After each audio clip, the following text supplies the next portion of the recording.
Welcome back to the Talent League in Rainbow Six Siege. My name is Time Delight. Tonight I am joined by the one and only Wumby. Now, tonight we're back into major plays, and it's Playday number 2, but we're further into the matches. Tell us what we have for tonight.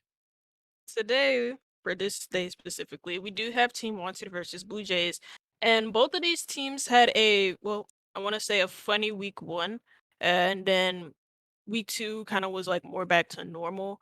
We didn't see Team Wanted play because they had a forfeit that went in their favor against Ignite Esports, and then we saw Blue Jays play against Nice Gaming, and then after that they played against I want to say it was Ignite Esports, and then they won one, and then the other one, which was the Nice Gaming, was the one that they actually did drop points, and they only got 1 point from that game.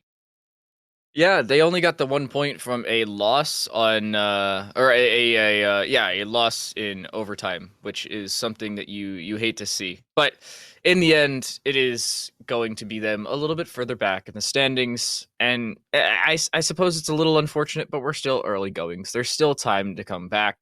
It's not concerning to start out bad. It's concerning to continue to be not in a good position. Now, we're going to try and see both of them make their way back into the standings. Of course, this is a best of 2, so we have 2 maps regardless of the outcome in map 1. We are headed to, well, actually, let's take a look at where we are headed to. Let's take a look over at the map bans. And Wumby, you and I so ecstatic about these map bans. Very, very new maps. For everybody not picking up on this, we're being completely sarcastic. We're playing Control C, Control V Verticality Simulator over on Cafe Dostoevsky, and then we're playing Clubhouse, which I don't even have to mention Clubhouse. It's Clubhouse. Yeah, Clubhouse and both of these maps have been in the map pool for a long time, not just in competitive play, but just in Siege in general. They've got some reworks done. Well, I want to say reworks, but there were just some like little changes, especially Cafe. It hasn't been reworked in a long time, but with Clubhouse, it's a little bit more recent, but it's not really like anything too like drastic. You know what I mean? So yeah, I'm so excited for this matchup. Yay. No. So it is time for some expectations going into this. These teams are not too far off of each other. Team Wanted is currently up at 4 points, and Blue Jays very, very far off of them at also 4 points. So they're dead even in the standings, theoretically tied for second place with Hyperion 5 and Machine Soldiers Academy, or MSA. I I'm gonna make my first prediction. I think Cafe is just gonna go the way of Team Wanted. I think we're gonna see a 7-2, maybe a 7-3, but I feel like Team Wanted's gonna be next to flawless on their defensive side. I do agree with that. Historically or just in the timeline of Siege, Cafe is like a heavily defender-sided map. Now, Blue Jays are a really good team, and Mhm. they are favorites to be like high up in the tables, like at least first or second for them. So maybe they can surprise us on their attacks. And when I casted them last week, one thing that I noticed about their attacks was how aggressive they were, and not only just aggressive, but how quick they are able to just storm in and take map control so easily. And we'll see how that fares against Team Wanted. Team Wanted last week tied their game against Hyperion 5. They won on their own map pick, which was Chalet, and then they lost on, I think it was Clubhouse. And Correct. so we'll see how this works out. Maybe it'll go like one way, or maybe it'll just be a fair game, and we'll see a point shared between both teams. Well, that's what we have to look out for. It seems like the teams are ready. We are as well. It's the Blue Jays youngsters going up against Team Wanted. Our first map of the day, it is Cafe, where we head the Russian really well cafe as it's named. I'm expecting Team Wanted to be very, very strong in their defensive side. But 1B, we need to see them start out very, very strong in their attack if they even want to have a negligible shot at playing well on defense. Yeah, like I said, Cafe historically is a defender-sided map, and Blue Jays, with the way they play, can completely run off with this. The first ban we do see is the Thatcher ban, and I had a talk with Jaeger last week where he was like, "We don't talk about the first ban because we know the first ban is going to be a Thatcher ban," and of course, it's just the norm. We do see a Thatcher ban, but I want to see how these defenses work with Blue Jays because this is my first season casting this league, so I just want to see how good they are on this map because I've seen them on Chalet. No, I've seen them on Coastline. I've seen them on Oregon, but I want to see how well they can do on a map like Cafe. And we do see another band coming out, and we do see these two bears band align. It's the Thatcher and Flores this time. That's not too surprising. Flores is I would say Flores is a little surprising. I'm surprised we're not seeing a Nomad or a Jackal, but it's not completely out of the blue. Mira, that one is about as normal as it gets. Believe it or not, today's a Tuesday, and it's every other Tuesday we also see Mira banned, so nothing too out of the ordinary. I feel like we're going to see maybe a Cade. That's maybe our last one, and there you go. Cade is banned. I predicted to correctly. Um, I don't know how much of a main difference we're going to see out of these teams, specifically with the Flores band. I feel like we're going to see a lot of Nomad play, especially with Team Wanted playing in their own map. Maybe a Jackal, considering the Spanish op is not banned either. But Team Wanted with this ban, I feel like they're looking relatively strong because it's nothing out of the ordinary, and Blue Jays are not throwing a curveball the way of TW. And we also see the Valkyrie come out. Valkyrie's usually been on this map as well, just because she can throw her. The patch hasn't come in yet, so she can still throw her cameras outside. And I just want to see. They did bring the Nomad out, like you said, so those jump outs are going to be monitored by the air jabs and also by guns. And it's just going to be interesting to watch. I want to see how this Valkyrie's going to come into play since none of these teams banned it. If you watch the Sweden Major at all, I think it was Rogue versus Team One and it was on this same map where Valkyrie wasn't banned. And I just saw so many jump outs. It was crazy how every single round it was just a jump out from either one of these teams playing on defense. And Valkyrie was probably the MVP operator on that same map. But interestingly enough, we also see the Goyo, and Goyo doesn't get enough play in competitive play, I would say. Completely agreed. 5 seconds left. Goyo is a very strong op, and you see the shields being brought out, just normal shields being brought out by different ops, and you always think, wait, what if they had another, or maybe even two more? But believe it or not, we have a lot of those, especially with the Vulcans being brought out. We're going to see critical on that. Goya. Now, Blue Jays youngsters, they're looking for a strong start on the defensive side because they know dang well that Team Wanted is going to have one themselves. Whereas Wanted, they just won a 7-0. Easy as that. That's what they're looking for here. I feel like Blue Jays, as strong as a team as they are, I honestly feel best case scenario here on Cafe, they either win 7-5 or maybe get an overtime win. But other than that, I don't see a massive gap forming in the favor of Blue Jays. Yeah, I mean, See you on the other side. thing about Cafe is that if you are starting on a defense, you want as much of an advantage as you can before you switch to the attacking side, just so you can hope to guide you in your attacks and not choke a free win. But speaking of freebies, we're gonna see Deku get Hunter on this upside down rappel, and now that's their piano hold kind of weakened. They lose that one player that was just playing in there aggressively, and you also have maybe another player playing in here as well, but he's just going to be backed off. I mean, he doesn't really have a lot of support, and this Goyo that was his support is actually going to be blown out as well. And it is a 5v4 advantage for the side of Team Wanted as they start this map off with a bang. But they have a minute and 30 left, so what their execute is going to look like, I'm not too sure because they spent most of the round just on those windows. But they do have quick control of Cigar Lounge and also Red Stairs and also Piano. And you do see the Wamai here trying to contest this push from Team Wanted, as he said. That's going to be Spills. He's just going to catch the Gemini. He's not going to catch anything else. And now it's about to be a minute and 5 that's going to be approaching. Ooh, Xerox turns one back. Daiko is down. That is the 1-for-1 trade. A very delayed trade, but one nonetheless. And that just puts a spanner in the works. The trade does come through, though, so there is one right back. Team Wanted coming out on top of these trades. That's what we have come to expect from them throughout, well, this now 2 weeks of play. Heading into the third, though, we're going to see if it continues. Zayden is down on about a sliver of health. Look at him in a glaring fashion, and he dies, but I don't know if it will happen. Oh, you were talking about runouts. Critical gets one right there, but will they be shut down? Therein lies the question. Spliz barely staying alive, and they actually get a kill with it. Zayden, low HP is now dropped, but again, a 1-for-1 trade, now 2, as that Sanji is dropped, and that C4 is way off the mark. It'll hit nothing but thin air. Diffuser will go down, and there's now just 45 seconds for Critical to come back in this one. To clutch for Critical, or not clutch just quite yet. He'll try and get the player that's hiding behind this bar, and he's gonna come into contact first with the Nomad. I don't know if he's gonna get her. He's gonna spray at where her outline is, but it's not exactly gonna hit her. And he's gonna spray back. They're still gonna be in this gunfight, but it's not the gunfight with the Nomad that he should be worried about, because, and again, he's in a 1v2. He has to worry about 2 people at once. And that's the round to Team Wanted. They start off their attacks pretty strong. It was a couple of trades just transferred between both teams, and then it came to down to a 2v1, and then we saw Team Wanted take that round like they wanted to. Ah, nice. Yeah. Wordplay already. Let's go. I love it. I feel like the run out from Critical was nice.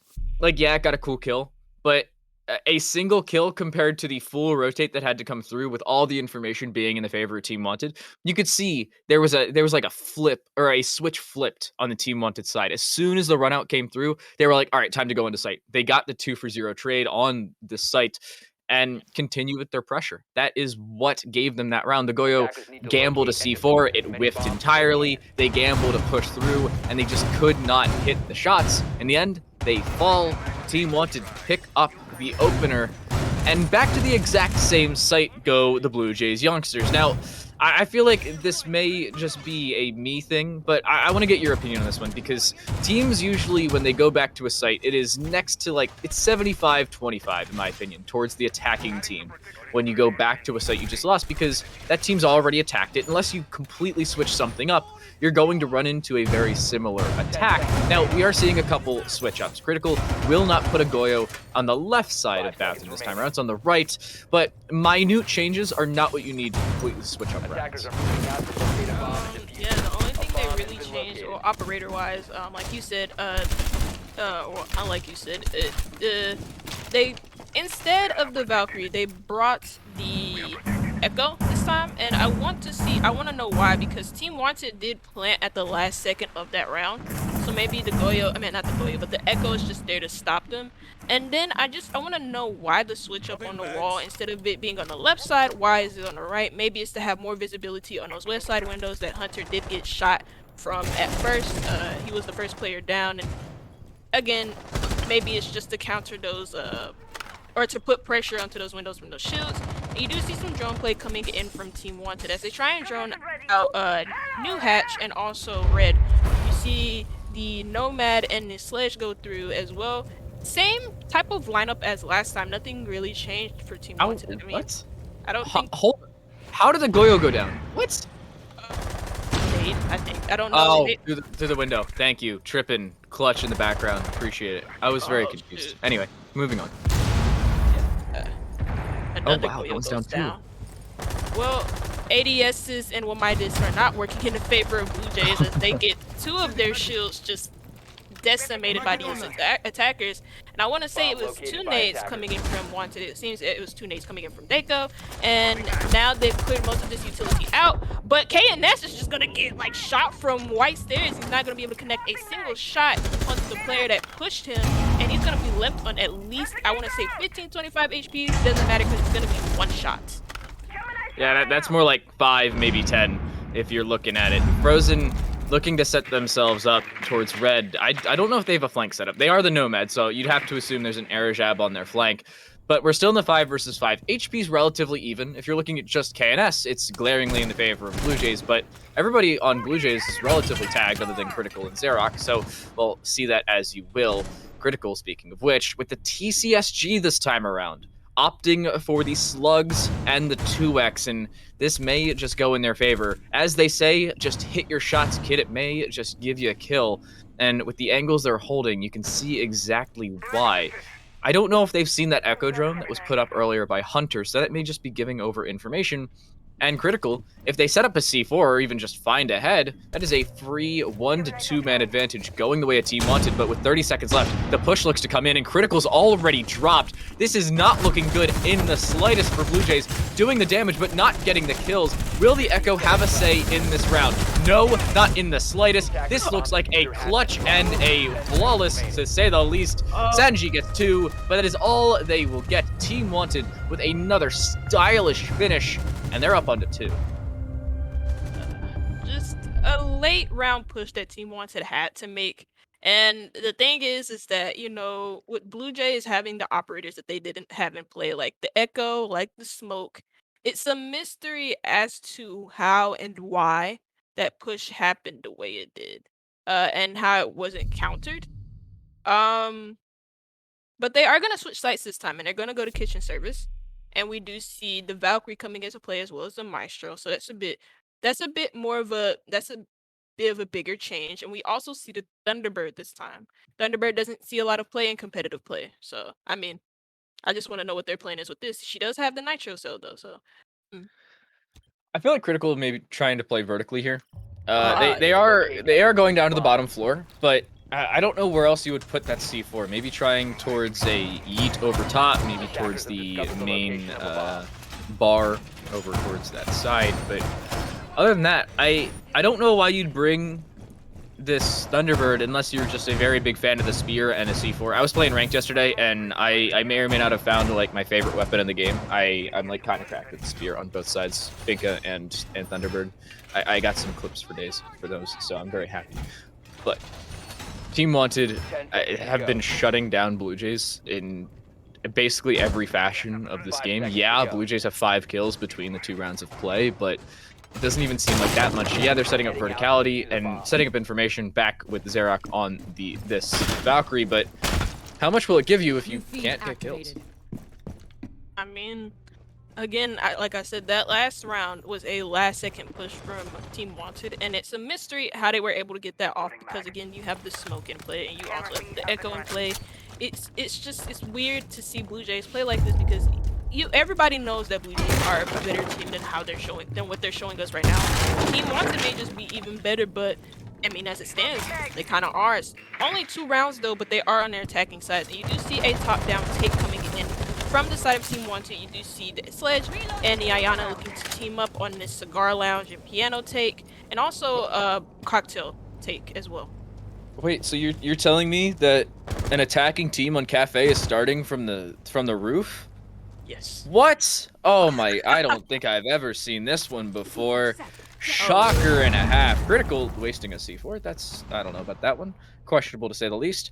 They are kind of locked down though, so information will be heavily in the favor of Team Wanted. There's the drone, and that may just spell the fall away. There you go. Critical just decides to back out, and that may just cost them their life. Barely missing, barely not hitting, and well, a trade of about 50 for 50.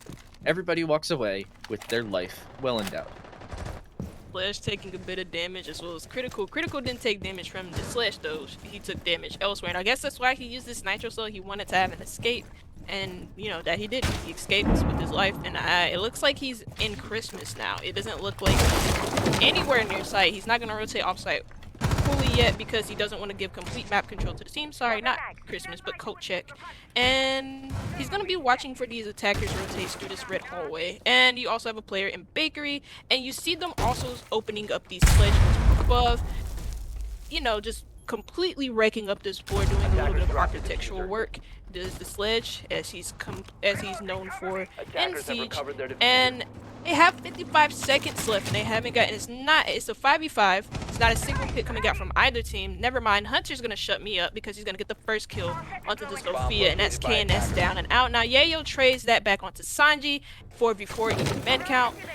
As there's about 35 seconds left. Now that's a shot and a half. Yayo as he catches Hunter off guard. You don't see that a lot from Hunter, I might say, but it's about to be 28 seconds left, and it's now a 4v3 advantage for Team Wanted, but as it stands, they don't have really any advantage in sight apart from this Hibana hole and freezer. And I'm pretty sure the defense knows about it. They can't be this careless.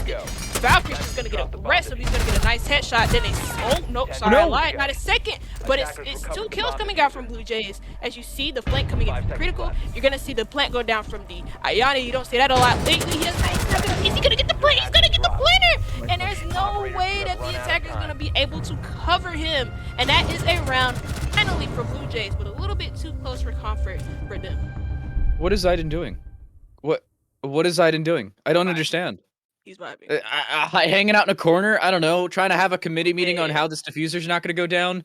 Team WanteD, you had that round. You had the man count. It was a 4 versus 3. You just took too dang long. Biding your time is a little much when you do so for 2 minutes and 45 seconds. You finally make an entry onto site, but in that time, it costs you a flank and costs you 0 flank watch, no information on the backline play. Perfectly played, as a matter of fact, as Critical makes their way out and around. And Blue Jays finally pick up a round, but they go back to the top floor. Attackers need to Wumby, they're going back upstairs. They've already lost this twice. And in convincing fashions both times. I don't know about this one. Funnily enough, they're not going to bring the smoke, so maybe they think the smoke play isn't what they want, but they are going to go back here, and I'm kind of curious as to, maybe they had like a little team talk after that when maybe that was like a morale high for them, and they're just like, we can take this now, we just won kitchen service by the teeth of our necks, we can most definitely win this now. And instead of hold up, wait a second, hold it, did you just say the teeth of our necks? The teeth, you know, this isn't the time to like get on me about my saying. Instead, we have the Valkyrie. We don't have a smoke, and we are still gonna see the same Goyo shields coming in from Blue Jays. You see it now pointed onto the right side of the wall with those holes, and you don't see. Well, now actually you do see a shield on a piano or a white hallway door to piano. Do you think there's gonna be any changes on this site, seeing as they set it up? They set it up like this last time, and they got completely destroyed. Do you see anything different? I think the main difference maybe they win it by the teeth of their necks. Okay. I'm not 100% sure, but you can see they seem to be aware of Splizz downstairs, and I believe the term you were looking for was the skin of their teeth. Yeah. Yeah, I was very confused. I was maybe do a double take, but Team WanteD still with the lead, still up by 1, and it is still their map pick, so they're looking good. Blue Jays, they need to continue with this momentum, and Splizz was just spotted by a drone and did not care in the slightest. Walked right by it. You could see the little eye at the bottom left, and just did not care. We will have flashes thrown in though, so they will burn the ADSs. Look to burn some of these magnets, but Xerok with the opener, and that's one thing that we've lacked from the Blue Jays in the rounds that they've lost up here, is an opening frag. There you go, but as soon as I say it, there's the turn back, and there is your trade. I was going to say it was looking good, and now it just isn't. A little bit of a, I want to say a careless rotate, but he can't really rotate anywhere else. It was either get shot from the west side of the windows, or just hope to God that there was nobody on Skylight, but usually on Cafe there almost always is. And he got shut down by Yayo, so now it's 1 minute and 15 left, and they still haven't really dealt with these Goyo shields that persist in Cigar Lounge or Piano or whatever you would call it, and also the shield that's in bathroom, and both of these are fire shields, so they can deal with these with grenades, but they also have to worry about these ADSs, and these were my disc and play, as they have taken control of Cigar Lounge. There's nobody to stop them, and they're going to flash out the player, which is Sanji, playing just behind that fire shield. Oh, first pick coming out from Hunter. It's been a while, and he gets another pick onto Yayo. That's now your Sledge and your Nomad gone, and a nasty shot from Critical as he catches one of the players off guard. That was Daco, and now it's left Zayden in a 1v3 Piranha. Can he clutch it out? He only has 30 seconds left. I don't think he can clutch it out. He does have diffuser, but he's not going to be able to plant with almost all of the Blue Jays just staring at him. They know where he's at. Oh, that's a nice shot onto Hunter, though. He's low. Man count, but he is. Oh yeah, Sanji's low. This is technically a 1v1 if he catches Sanji off guard just by a little bit. The only player who's gonna be 10 seconds remaining. In any competitive gunfight here is gonna be controlling if he's taken out here, but it's not 5 seconds left, so Zayden doesn't really have enough time, and he's gonna get off by by Sanji, who's literally on 1 HP. And now that's another round for Blue Jays, 2 in a row for them. They pick up a second and they go to the top floor to do it. I was a little surprised, but hey, the Blue Jays pick it up. Sanji was naded down to about 2 health at most. If anybody on Team WanteD even glanced in his general direction, he was gonna die. That's what would have happened. I'm sorry, Sanji. You are a lucky man to be up and in this one. I was expecting a Team WanteD third in that one. I'm not gonna lie to you. I was expecting them to just walk all over the Blue Jays defense yet again, but it was a strong stand from Hunter, keeping things up and in their favor. But they now head to the tertiary bomb site. Reading room and fireplace hall will be where we go, instead of mining, as per usual now in these parts. But Team WanteD, this isn't looking as good as it was. A 3-3 split is by no means bad, especially when you're on your own map pick, but you'd expect 4-2, especially out of a team that chose the map and is tied for second. Of course, they are tied for second with the Blue Jays, but still. Yeah, I mean, you were talking about Team WanteD, right? I was a bit confused. Or were you? I was. Okay, yeah. I mean, it's attacking on Cafe, so I feel like this is a decent start for them. And Blue Jays, 10 seconds left.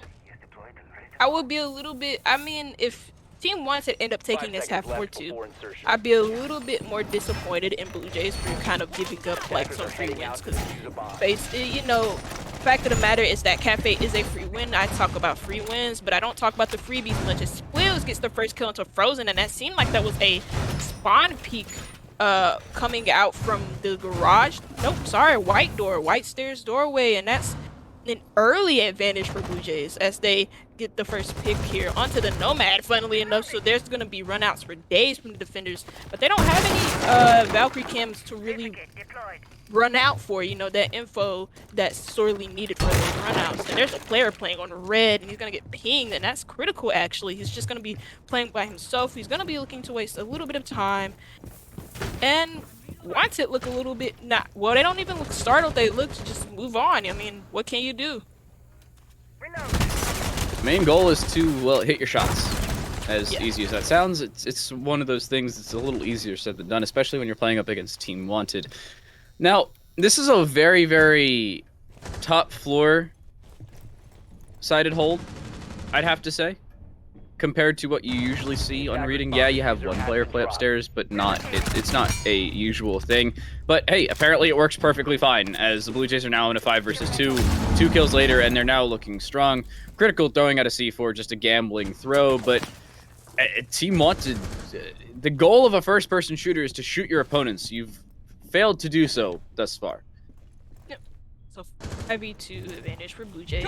And now 5v1 as Critical gets another kill with this Vector. He's gonna take out Dako, and now the last player standing is not gonna get a single kill, as this round is gonna be a flawless for Blue Jays.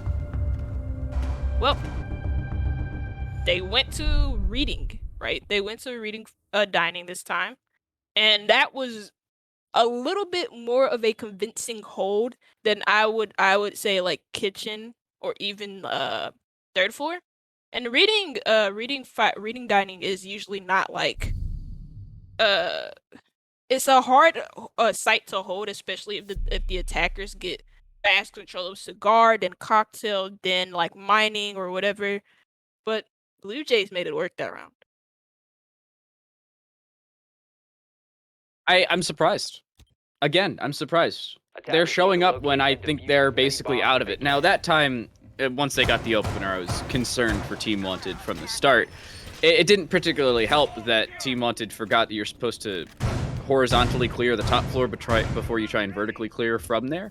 It didn't particularly go in their favor, and we head back to Kitchen. Now, last time around, it was a 2 versus 2 after a 4 versus 2, and a flank came through denying the plant, one that really could have been avoided. Zayden will not play the Hibana this time around. Last time we went down here, it was Zayden on the Hibana. Dako back on that Ayana. Not too many switches we're seeing, but it's still a little surprising that we're not seeing a sledge. Yayo played the sledge last time we were in Kitchen and got a double with it. I am questioning why we're not seeing the SAS op, rather we're seeing the Mav. And I don't understand why. I'm not really too sure. I mean, this is kitchen, right? But and Maverick is used on this, I want to say, bakery wall a lot, or even just the White Stairs wall if you can manage to get control and push the players out of Christmas. But Maverick doesn't see a lot of uses on Cafe, and the reason why is just because of how vulnerable he is on these vertical nitro cells and vertical explosives, or even just like from literally anywhere. You know, he has to pull out his blowtorch. He doesn't have it like on his gun, like say a sledge or whatever, or man, not sledge, buck or whatever. But he can't. He has to put himself in a prime position to be vulnerable. And speaking of vulnerability, Dako takes out the smoke of Sanji, and that's gonna be their plant denial. Funnily enough, Critical's actually gonna get down on this vertical hold as well, so we're probably looking at a 3-3 split here. Never mind, Hunter shuts me up yet again. He's gonna get a kill onto whoever that was. KNS, yes. And that's Sophia gone, and now he's facing heavy pressure from Bakery, and Dako's gonna make sure that he pays for trying to push them, and it's now a 4v3 advantage for Team Wanted as they look to take early control of this Bakery push. And there is a player down in Bakery, and that is the Thermite, but another player is actually going to be taken out, and that's going to be Yayo. So a little bit of action going on here, and it hasn't even really been a full 2 minutes of. Dako makes this a man advantage for his own team, taking out Spliz, and that's now the post gone. So no more post scanner, no more intel gathering from the team, unless they still have those Valkyrie cameras in play. And you also see the Thermite come back to life, and he's going to be able to take care of this north side wall that's facing red. He also has support from Dako, and also the air jabs of Frozen. Bomb located by Critical playing above. They no longer have C4s on the defensive side. HP heavily in favor of Team Wanted, but you do still have the Kona stations if Critical can make it back to site. Thus far, they cannot. They are shut down. Dako onto a quad. Xerok turns it back. It is a 1-for-1 trade, but a delayed one at that. Xerok on 110 health. The question remains, what can they do with it? Now getting that boost from the Kona station, they have information from the cameras above. You can see the Maestro cam all the way up top, and that gives away information. But can they get the planter? They try and push around, but it seems like Dako's aware of it. In comes the push. Dako gets an ace. Team Wanted leave it at a 3-3 split.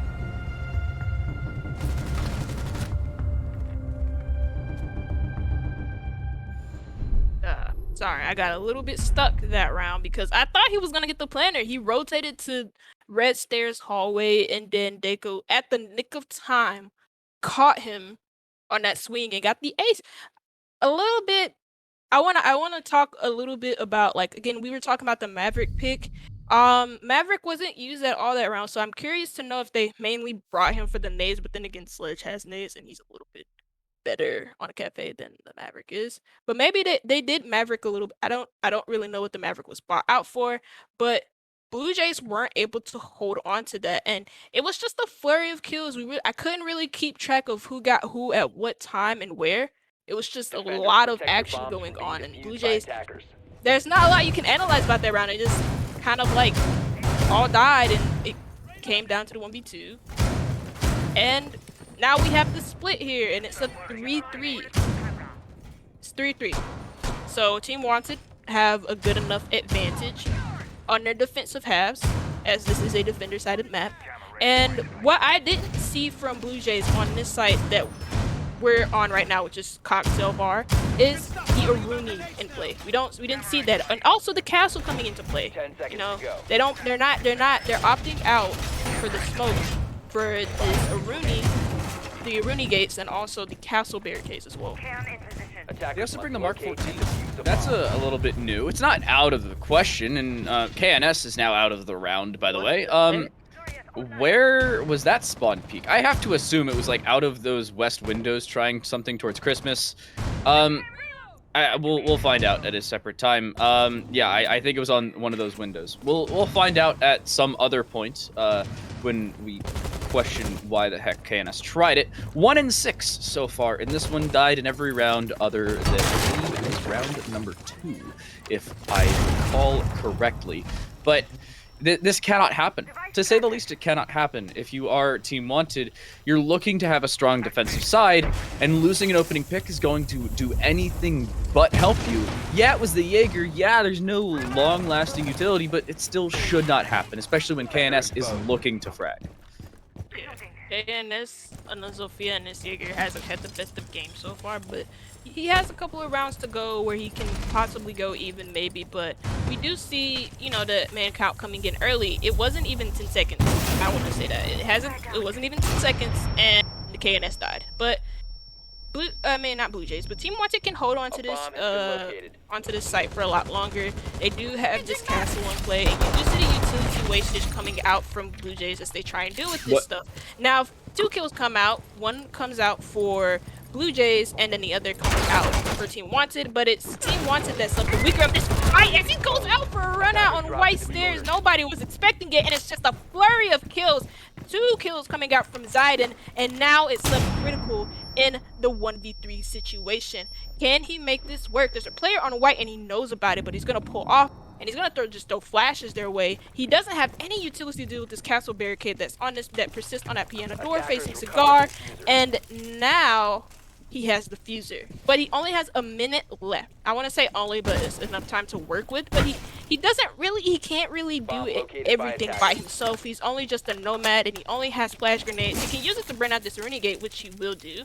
And he's gonna catch a player right here, but he's not going to hit the fatal shot. He doesn't know exactly where he's planted at, and he's just gonna light him up a little bit. So he's still in his 1v3. He's not gonna die just yet, and he's probably not gonna win this. I'm just gonna say that right now. But yeah, not very high odds, but that's an opener. That is something that you need to start out with, an opener, and that gives you some sort of advantage. Critical continuing to push with it. Do they peek? Do they have the information? The answer, not in the slightest. Daco shuts them down. The Mark 14 will come through as the DMR comes out on top, as does Team Wanted.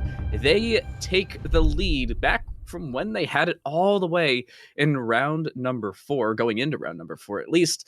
But I was talking about them being next to flawless on the defensive side. That is a step in the right direction. Just ultimately, I thought Blue Jays kind of had a chance there. I talked about this at the beginning of the cast, where like Blue Jays, when they get map control, or when they end up seeing that like a room is clear, they can easily just take a room, push defenders out of there. They did that against I want to say Ignite Esports last week, and it wasn't the same here. They got the first pick, and after that, they just kind of like stalled out a little bit, and there was no actioning happening for a while until like a minute and 30, and then you saw like a bunch of kills came out, then that double from Zayden. It's a little bit weird seeing them do that, because they have some good players on their team. They have Hunter, and I talked with their coach last week, and the one thing he said about Hunter was that Hunter is known for being like really chill. He's their most composed player, and I'm not really seeing that a lot right now. I feel like Hunter's trying to overcompensate, not for just like himself, but for the team, because the team's it's a strong team. The Blue Jays youngsters are a very, very strong team, but thus far they get to show up, and I feel like Hunter's trying to play a little bit more aggressive than usual to try and make up for that. Xerac also has already taken about 60 damage, and that is not the opening you're looking to see if you're the Blue Jays, because now 2 shots from 3 different weapons on this defensive side, and he's dead. And that is not the opening that the Blue Jays need. They are looking anything but good, and it's already a disadvantage. You cannot have that, especially when you're looking to make a comeback on your opponent's map pick. When they're on the defensive side, there is the good opening. Hunter playing aggressively, KNS playing recklessly, and is the first death again. Why, oh why, do you do this to yourself, Hunter? Did KNS? I don't understand. First pick yet again. It's been like that for the last 7 rounds, I think. Every time Blue Jays have gotten like an opener, I think he's been the first one to die. And I see Jaeger gone. I mean, he's gotten his ADSs down, but that's still a good gun, just out. And leaves Blue Jays with an early advantage, as Hunter's going to look to get aggressive on this reading room take.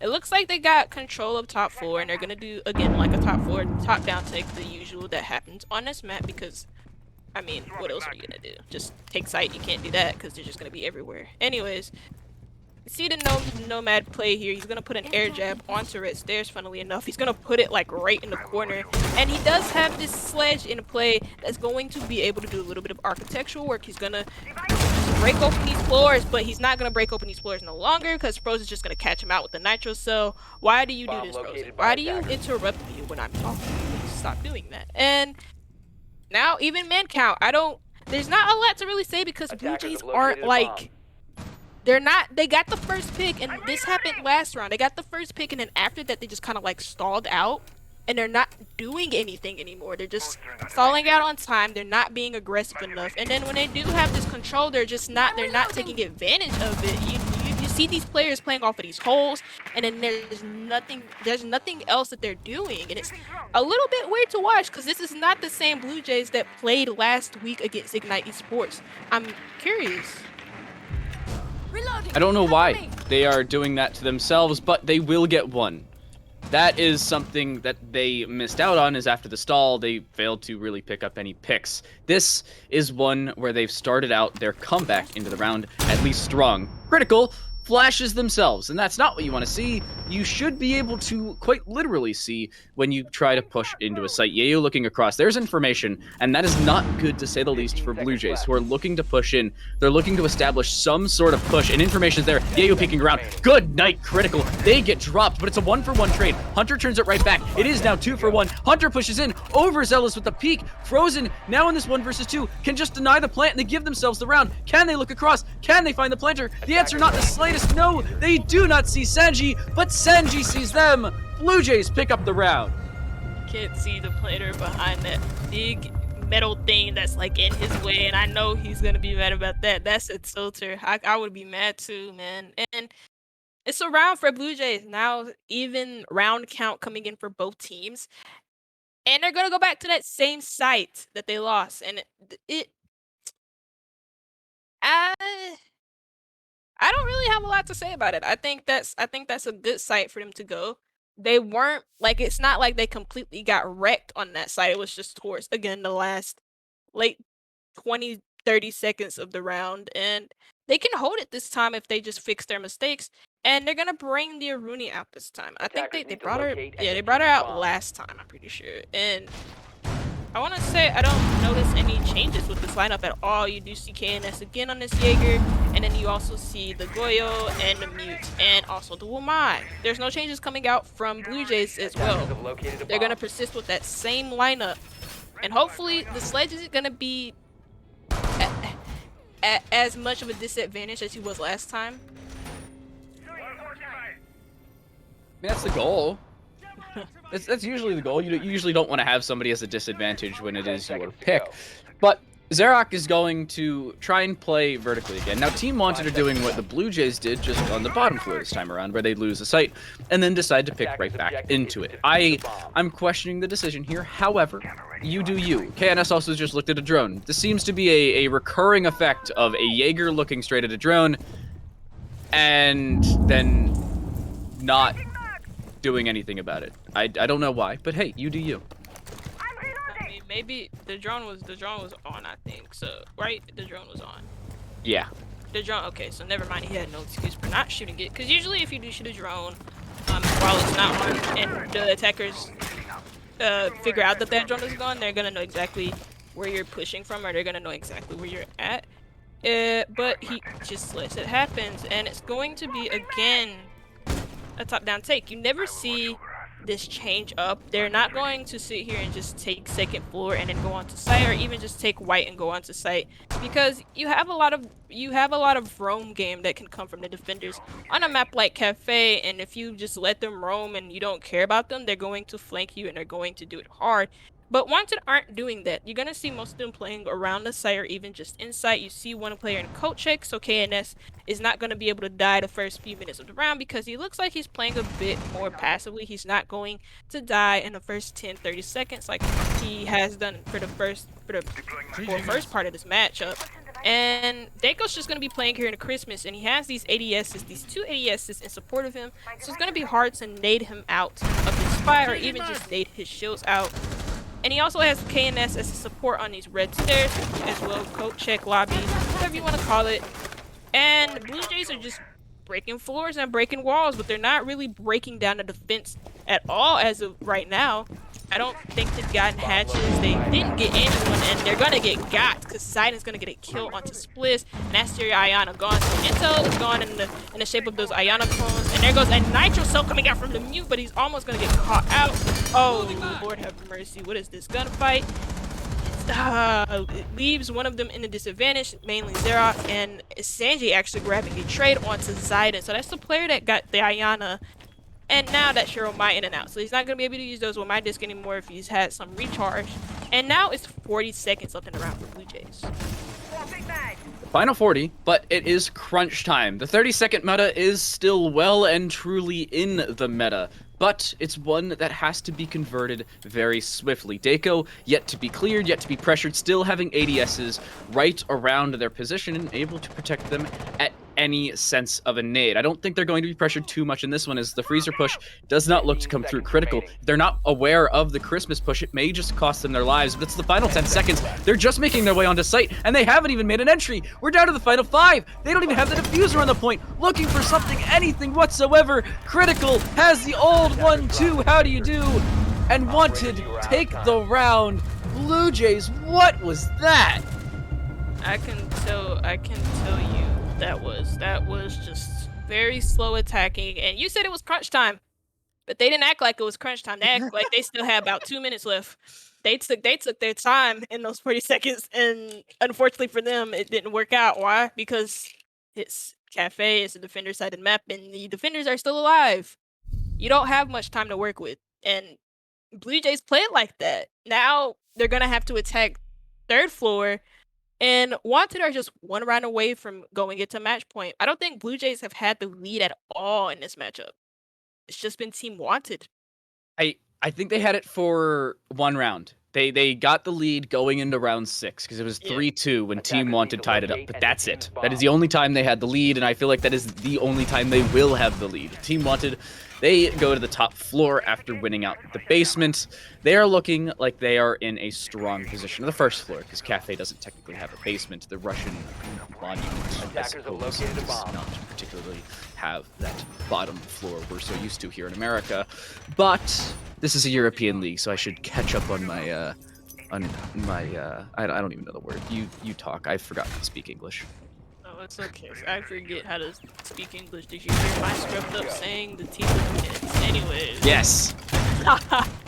Anyways, fun. We had an IQ and it switched 6 picks onto the sledge now, and that was for critical. Xerac is gonna actually switch roles with him, and he's gonna go onto this Nomad instead.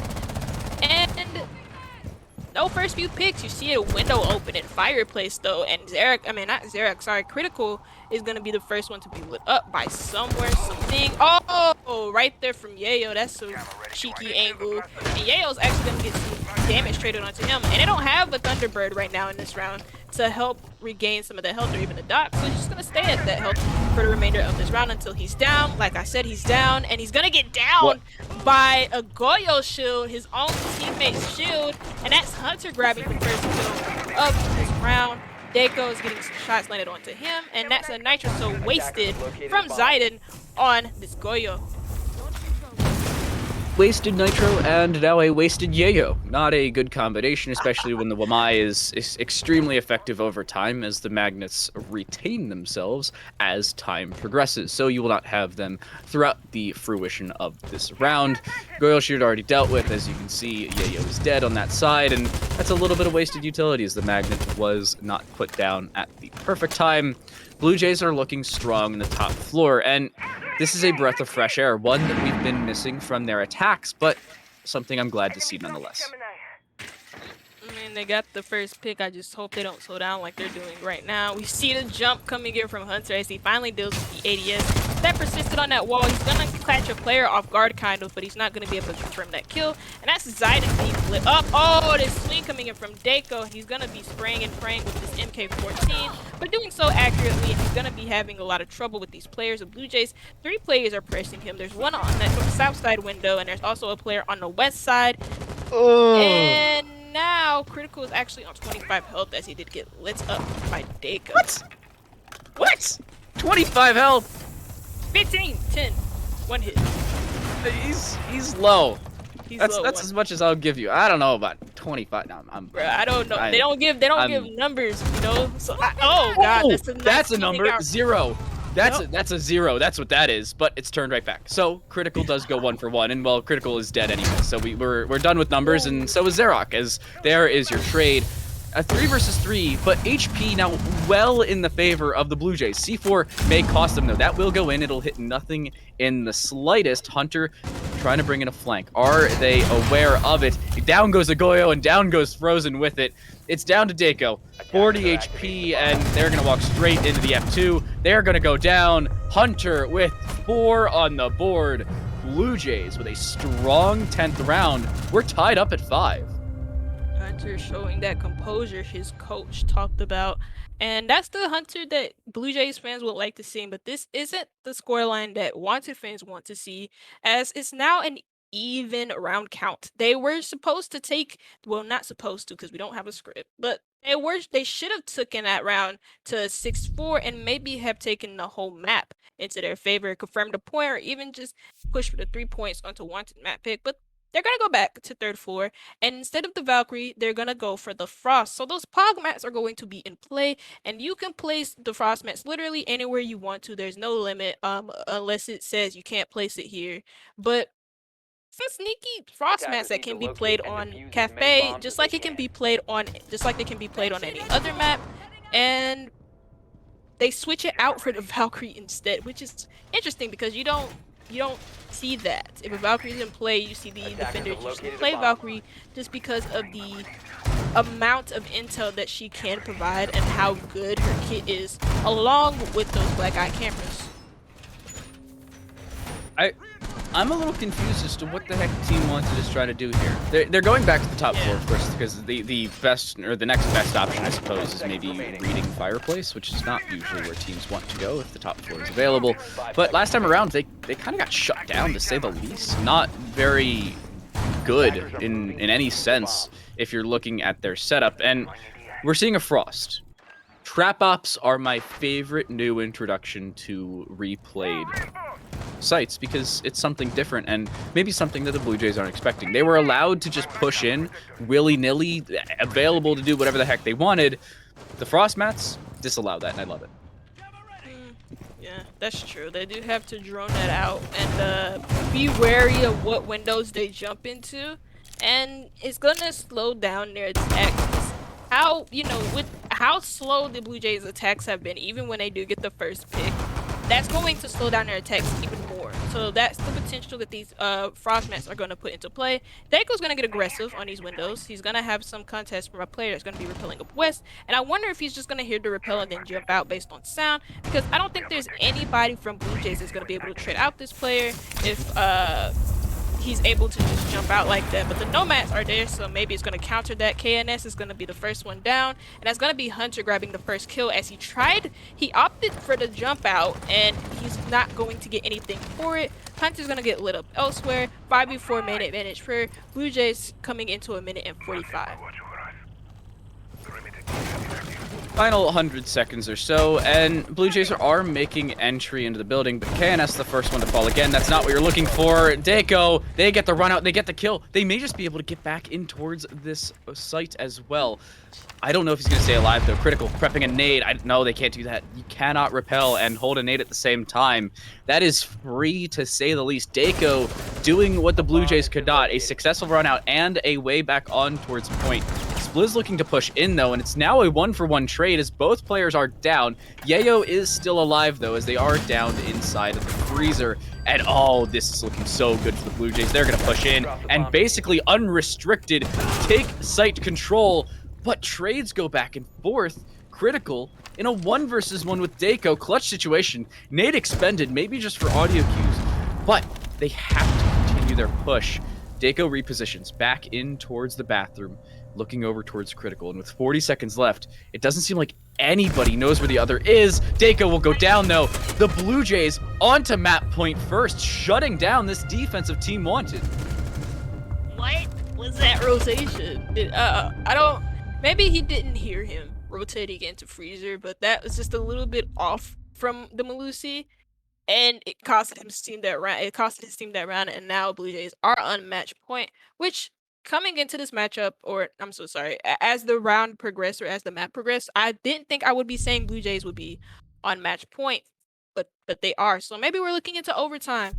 An overtime on Cafe is not what I want at all. But we're gonna go into pick phase, and we're not gonna see a single player 6 picks. I lied. I'm so sorry. It's gonna be Deco 6 picking onto the visuals. So he has those impacts in play. He also has the K1A and also the 2 machine pistols that can be used as a secondary.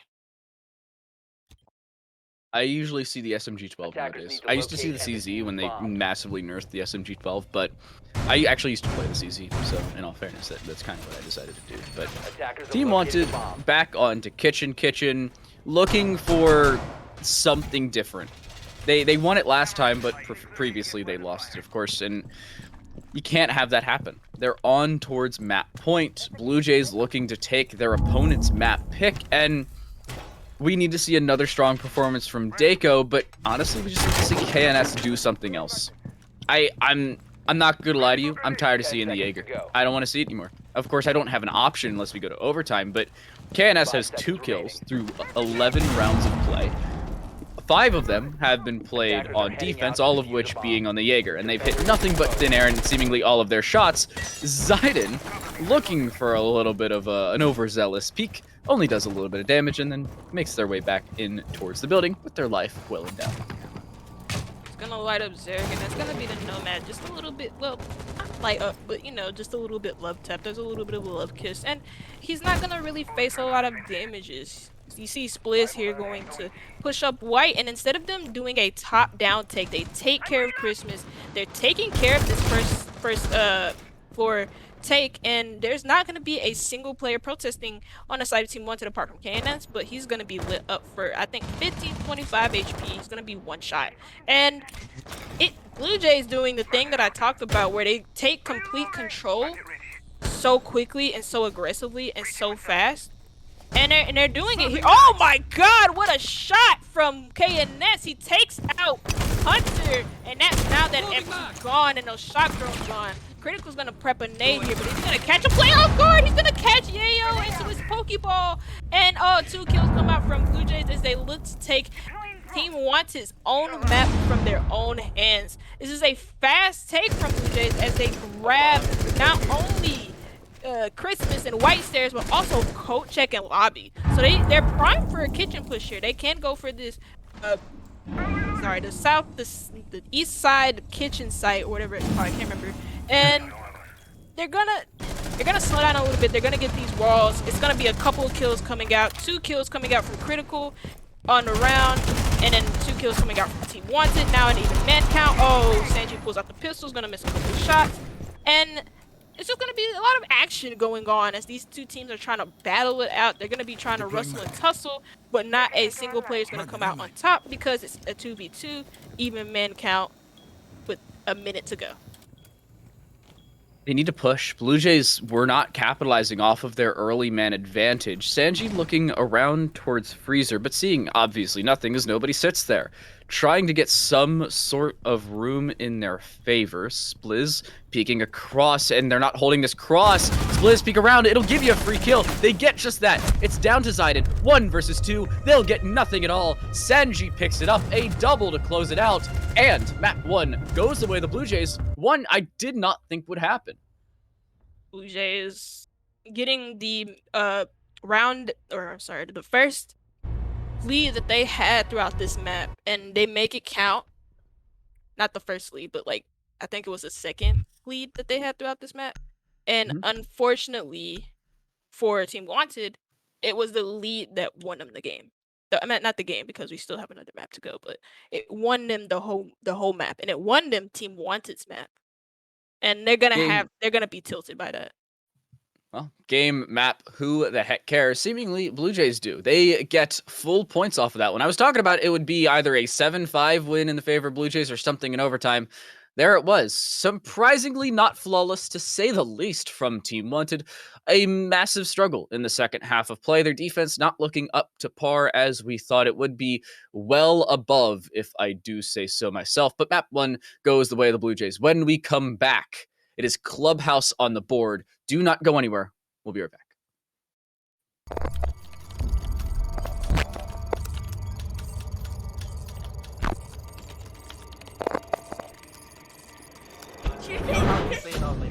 Chipping in the back, hyping me up, and he gets shot down. And he's literally playing like, oh my god, mixed Q nearly gets stuck in front of Chris, double by him. And his Q gets a little bit of sound Q. Gonna be done, mixed Q! And then triple for mixed. The sheer amount of intel, which first what's happening, they know he's there, but they don't seem to react. Who finds them up there, but the reaction is typical with a triple kill. Typical. I am just generally shocked. They were shooting at a person next to the mine. Now you see both end up in a 1v3. Now got shot from there, and they're peeing on the player behind bar, and that's a careless mistake from Finesse. Finesse easily by Hunter, and now he knows that there's a player behind bar, and he can peek this, and that's a 1v3 clutch from Hunter. As they get into a 50-man advantage in this round, looking like it's there, but never mind. Quest has something to say about that, and I think I see a lot of people play him because the 1.5 is actually such a powerful fight to play. That's a nice shot from Quest, getting a double kill in a round, turning from 3v1 into a 1v1, and now he's in a 1vx. She's gonna rotate to his big door, and that's a, oh my god, that's a 1v3. It's gonna be looking like fake push. Hellangle's in there. Oh, Matrix! What a shot, maybe two. Oh, Matrix! What the hell? Matrix, are you insane? What was that? Oh, Matrix!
Map 1 has come and now gone, but it was by no means a quick finish. 7-5 in the favor of the Blue Jays youngsters, and they did it on Cafe, which, if anybody was here earlier, is Team WanteD's map pick. We're going to take a quick look over at the map picks again on our side for like 2 seconds while we catch up. But, Wumby, this was an amazing comeback from the Blue Jays, who honestly, as we headed into the second half, I thought had no business even possibly bringing it to overtime, much less winning it in regulation. Yeah. Like I said this when the map ended, or when it was close to the map ending, that was the first lead. There's the second lead actually that they got in that whole map.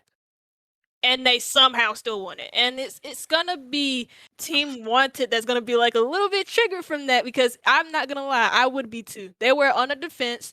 They got a 3-3 split. It looked very good for them. And then after that, it just kind of like waffled. And then it started to get even worse when Blue Jays got into map point, and then Blue Jays won the map. So it's a little bit mind-boggling to me, because I never thought Blue Jays would win that map after the defensive performances that we saw from them. Yeah, I thought it was going to be a little questionable, but our second map of Clubhouse, and this time around, Team WanteD starts on the defensive side. I want to get your opinion on that. Clubhouse, usually a defensive-sided map, but really recently it's gone a little bit more towards attackers, not convincingly by any means, but because of how often it's played, it's very convincingly, or consistently going the attacking side, 3-3, maybe even 4-2 that way. Team WanteD are going to start out on their defenses, and this is going to be on Blue Jays map. So maybe they can snag this one from Blue Jays, like Blue Jays snagged their own map from them. Or maybe we'll just see an overtime brawl, because we were so close to overtime on Cafe, but it wasn't meant to be, and I'm glad, because it's Cafe, and I don't like Cafe. But we're going to go into Clubhouse, and Clubhouse is not just like Cafe, but in a sense, it's a little bit more bearable. But I do see it a lot of the times, or I do see it every time I see competitive play. And at this point, I'm tired of seeing it, but we're gonna have to watch it here. And it's gonna be Team Blue Jays map pick. I'm gonna see if they are actually ready. If they are, then we'll go right into it, and we'll just stop talking about the map picks, because we're already going into our second map of today. Indeed we are. Map 2, well, as you said, the teams are ready. We are as well. Let's kick things underway. This time around, the Blue Jays start on the attack as it is their map pick. The question remains, will they outperform what we saw from Team WanteD over on Cafe? And, well, will we see them take this 2-0? They can easily do so. It's just a matter of, well, willpower, skill, and trades coming through, because gunfights are always important, especially in first-person shooters, because believe it or not, the shooter part of that is important. That's the whole reason why they have guns and not some little waffle sticks that they have to hit each other with to win the game. But first ban, I don't want to even talk about it, because we're not supposed to. It's just the Thatcher ban. Nobody cares. Boo. Anyways, we're gonna see the second ban come out, and this time's gonna be from Blue Jays. And I'm hoping for a Habana or a Maverick ban, but no, What? we're gonna get a Buck ban. I think they did this last week. They did this last week against Ignite Esports, where they literally banned Buck, and me and Jaeger were like, "What the heck is this? We didn't sign up for this." But we're gonna see the Buck ban, and it's gonna take the hard breach utilities and also the skeleton key away. And now we're going on to our defensive bans, and it's a little bit more normal. We do see the Kite ban, so no more Kite tricking, no more hatches being Kite'd or whatever. But yeah, Buck. Huh? And now Valkyrie. So this is a carbon copy minus Thatcher from what we saw with them against Ignite, and they won that 8-7. So we'll see how it goes. Of course, the last time Ignite decided to ban the Maverick instead of, well, now Team WanteD banning the Thatcher, but I don't know about the Buck ban, dude. I'm not gonna lie to you. I don't know really where you'd use a Buck other than maybe trying to push downstairs and taking kitchen, but at that point, just have somebody sit on the top floor or C4 them, or I don't know, something. You don't need to ban Buck. You can deal with maybe a Maverick, a Habana, anything you please. But with the Cade and the Valkyrie being off the board, Yayo will have the Mira all to themselves. We will finally see a Spanish operator played here between our two maps, and, well, her name's Mira. Protect your bombs from being Going back to what you were talking about, the Buck, I do want to preference this by we didn't see a single Buck player or a single player play Buck last map. So it's interesting to see why they brought it out on this map. Because I will argue that Buck is usually played on Cafe just as much as he's played on Clubhouse in competitive play, but not a single team picked him. And you have those hard breach utility. He now has 2. You know, I mean, he doesn't have frag grenades, and it's a little bit sad, but he still has those hard breach charges, so just use him, and you'll get something out of it. But he's not gonna be able to use this map. He wasn't used last map, so it's curious to see why BLUEJAYS banned him instead of maybe a Habana or a Maverick, because now you can Maverick trick these walls. Now, like the walls on Jacuzzi, and again the walls on Cash, it's very interesting to see why you don't have a Maverick ban. It's just weird. But another thing that's weird is that Xerac is actually going to be lit up, and that's their Sledge, who's gonna be on, I want to say 50, 60 HP. I don't know. They don't have numbers on these. Yeah. They had the lines. That's how you estimate it. The little lines. Oh lord, man, I'm not good at estimating. I failed math at school. Oh my. So, we will start out with BLUEJAYS on the attacking side, as previously mentioned like 19 times, but I just want to make sure everybody is well aware of it, and they're going to start out with a disadvantage. Ziden will shut down Hunter. The first kill of Clubhouse is a stylish one, to say the least, and that is an opening that Team WanteD are looking for, especially on their opponent's map pick. Now, they're starting Gym Bedroom, and that's a little interesting to say the least, but they're looking to make it a more horizontal take and a dual-pronged one at that, one that thus far is not successful. Yes, gonna be a little bit of a slower take. You see this when BLUEJAYS get their first pick anyways. They'll like get a first pick and then they'll slow down, which is not what you see from BLUEJAYS a lot of the times. Especially, I didn't see this last week from them, and that was my first time watching them. But they are gonna get a man. They are gonna have a man down early on, and that's gonna be their Habana gone. But it's not their only hard breacher. They do still have this ace in play, so they're probably gonna still be able to get these walls open up without any trouble, especially if they do have the Maverick doing his job. And it looks like he is. He's just wasted a lot of his torches, his little flame fuel that he has, and he's gonna be pushing this logistics hatch. KNS on this Jaeger yet again. This is new. He's not on Jaeger a lot, is he? Nah, I'm just fucking. He's gonna be on Jaeger again, and he's gonna be pressuring this logistics hatch, and he's gonna get as aggressive as he was on Cafe, and he's gonna be able to get a kill from it, and that's critical gone. Now that's the Maverick gone, he's not gonna be able to Maverick trick no more, but he only had 3 counts of fuel left in his blowing torch, and it's now a 5v3 man disadvantage for BLUEJAYS. Now a 5v2 man disadvantage as Xerac on the Sledge, Nate's gone, Breaching Hammer gone, and now your ace gone as well. 5v1, Spliz in this 5v1. He doesn't have diffuser anywhere near him. This is basically impossible as he only has 30 seconds left, and he has no entry nowhere else on this east side apart from this stock door. He's just gonna be sitting here, maybe saving KD, maybe talking over with this team, but you know, Team WanteD don't know that, and he's just gonna be able to just sit out here by himself. Maybe thinking over life. It's a tactical timeout coming through without the timeout being called. Yeah, Spliz is just going to chill. Maybe try for an exit frag and really save the KD by adding one to it. But I'm looking at our previous map statistics. It was really difficult for the BLUEJAYS to initiate a lot. And that was the challenge that we saw them with. Their entries, really the only time they won their entries was up against KNS. And I'm just going to stop counting KNS's entries because, yeah, KNS went 1 for 5 in entries. There's your statistic for the day. Tip of advice, don't spawn peek with Jaeger on Cafe when you continually get domed at just about every facet of it. But I digress. Team WanteD. Strong play. Strong opening, and theoretically a flawless round. BLUEJAYS had one player stay alive, so mathematically and according to the game, it's not flawless, but I consider it one. It's a flawless round coming in from Team WanteD, and Defenders, protect your bombs from being defused by attackers.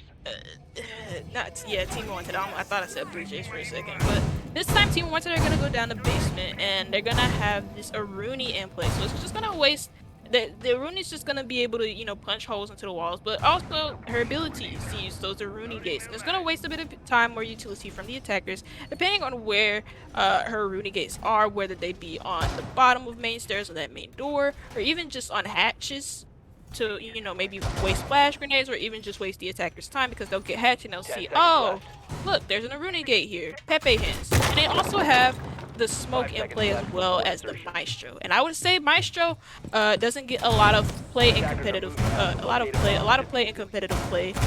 Just because there are usually better ops for intel, like, you know, the Mira, and that's just an awkward Lucy thingy. I don't know what that was, Frozen. We just got Ubi shafted there. Maybe it's just a perspective glitch on our part, but yep. But it's just interesting to see. I talk about the smoke and he disappoints me. Decided to go down first, and that's going to be Hunter grabbing the first pick of the game. You see this again from Blue Jays like they did this on last map, but who knows if they'll slow down this map this time because it is their own map pick, so maybe they're just a little bit more used to attacking this time. But it's only at 2 minutes and 20 left to go, and they have enough time to make an execute onto site. They get dirt open, and I'm thinking they're gonna look to probably get the hatches open next, as they do have their hard breachers in play. And funnily enough, they bring the thermite instead of like an ace or a Habana. Yeah, they'll bring the thermite with, and oh, that needs to miss. A little late on that one. Could have prepped it a little bit earlier, but I believe the sound cue was there, so we will not see it go their way. KNS does make their way out, and I feel like KNS's goal at this point is to just delay and waste time. Nade will go in, that will destroy the shield and force Frozen back. That is utility gone. That Team Wanted will want back. Yayo is going to go back into dirt. This is a ballsy play to say the least. Are they cleared? The answer, yes. Oh my goodness, Hunter wins the fight. Somehow, some way, they come out on top. But it is 1-for-1 in the end. Dako up top deals with Xerox, and I suppose Blue Jays are in a good position, but they don't have as much map control as they'd like. Of course, there is still 80 seconds left, so they're by no means in any rush whatsoever, especially with Hunter hitting shots like that. They're shut down just as quickly.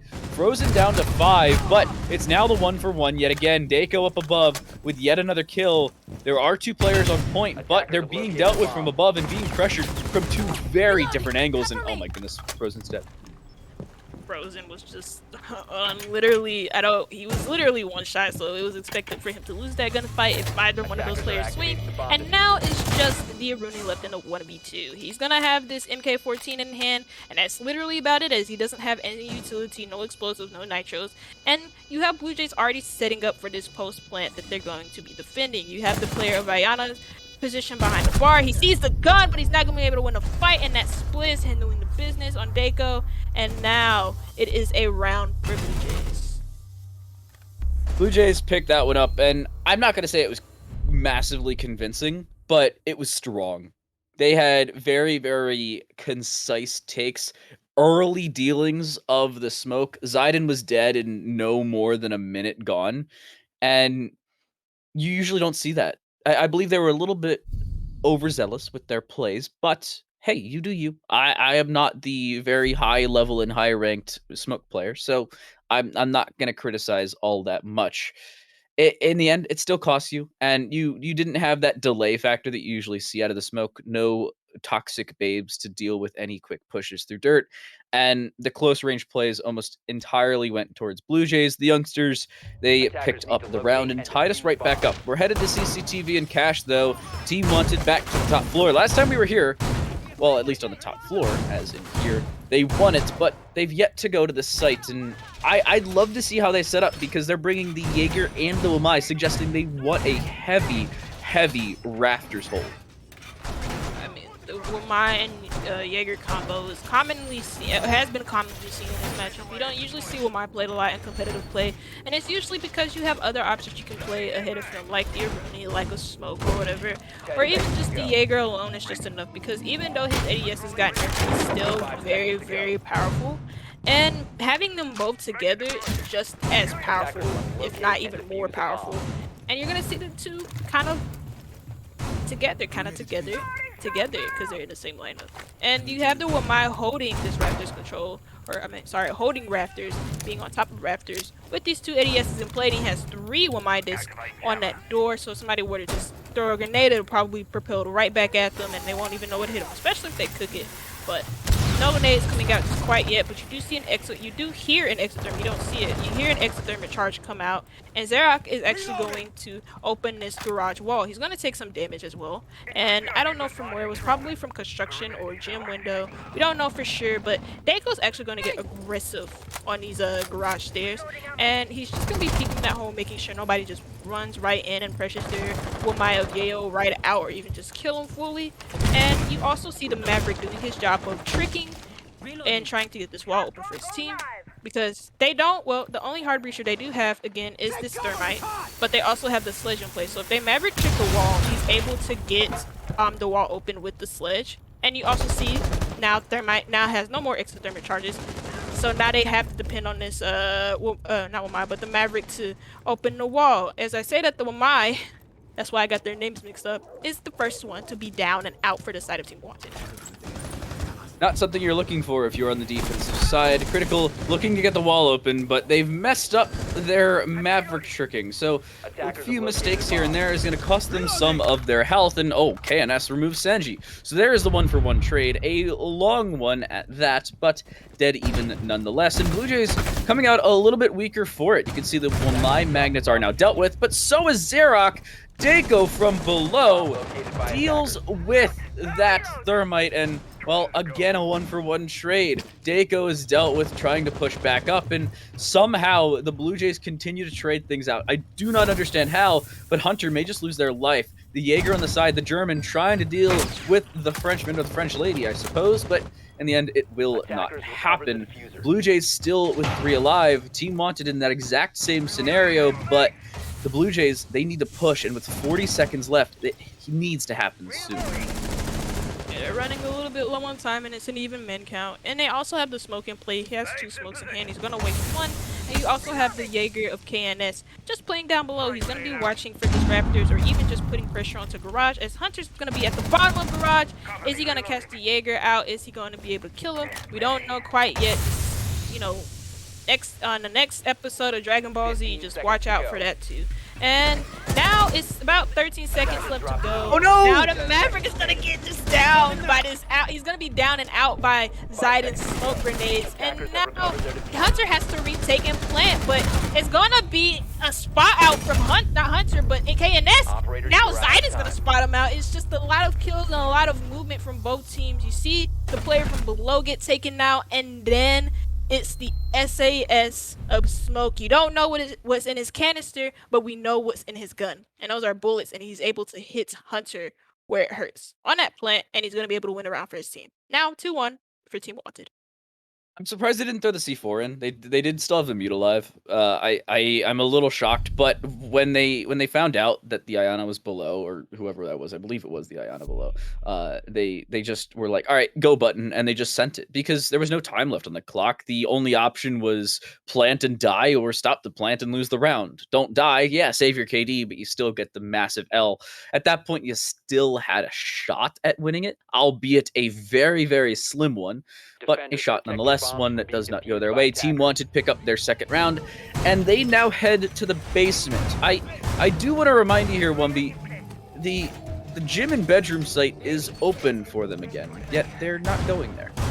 Yeah, usually if you have a choice between basement and gym bedroom, you're gonna choose basement. Basement is, I want to say, it's a more, how do I say, it's a more anchor heavy site. You do have to have players playing around and inside of a site to be able to defend it properly. You can't really have no roam game, and it's easier for attackers to take map control, but it's not really the same for site control in the site. Whereas with the gym bedroom, it's more of a you gotta roam and you gotta like it type deal, right? Because if you allow the attackers to get control around the site, or even, you know, just around the site mainly, it's easier for them to take site because of that. And I'm guessing that's why I want to defend basement, because it's easier to defend more than gym and bedroom. But you know, they got a flawless on it last time, so maybe they probably don't want to go there again because they got it. and they don't want it again. I don't know the thinking process of that, but I'm guessing because it's just easier to defend on basement than it is on gym bedroom, that they're gonna go ahead and go basement anyways. Oh my god, 2 kills coming out. Oh god, Critical is down, but Hunter's able to trade it out for Degu, and that's the Aruni gun, but she's already placed her Aruni gate. She's already been useful. Critical has not been, and that's early for the map. That's way too early for the Maverick to go down, and he's not going to be able to get this dirt to push like you would hope for him to. But it's going to be the thermite that's going to be in play, but he only has 1 exothermic charge left, and he's not going to be able to use that for hatches, as he's going to be using it for something else, I think. Or I don't know what he's going to be using it for, because it doesn't matter. Sanji's going to be dead. He's going to have no more exothermic charges to use because he can't use it from the grave.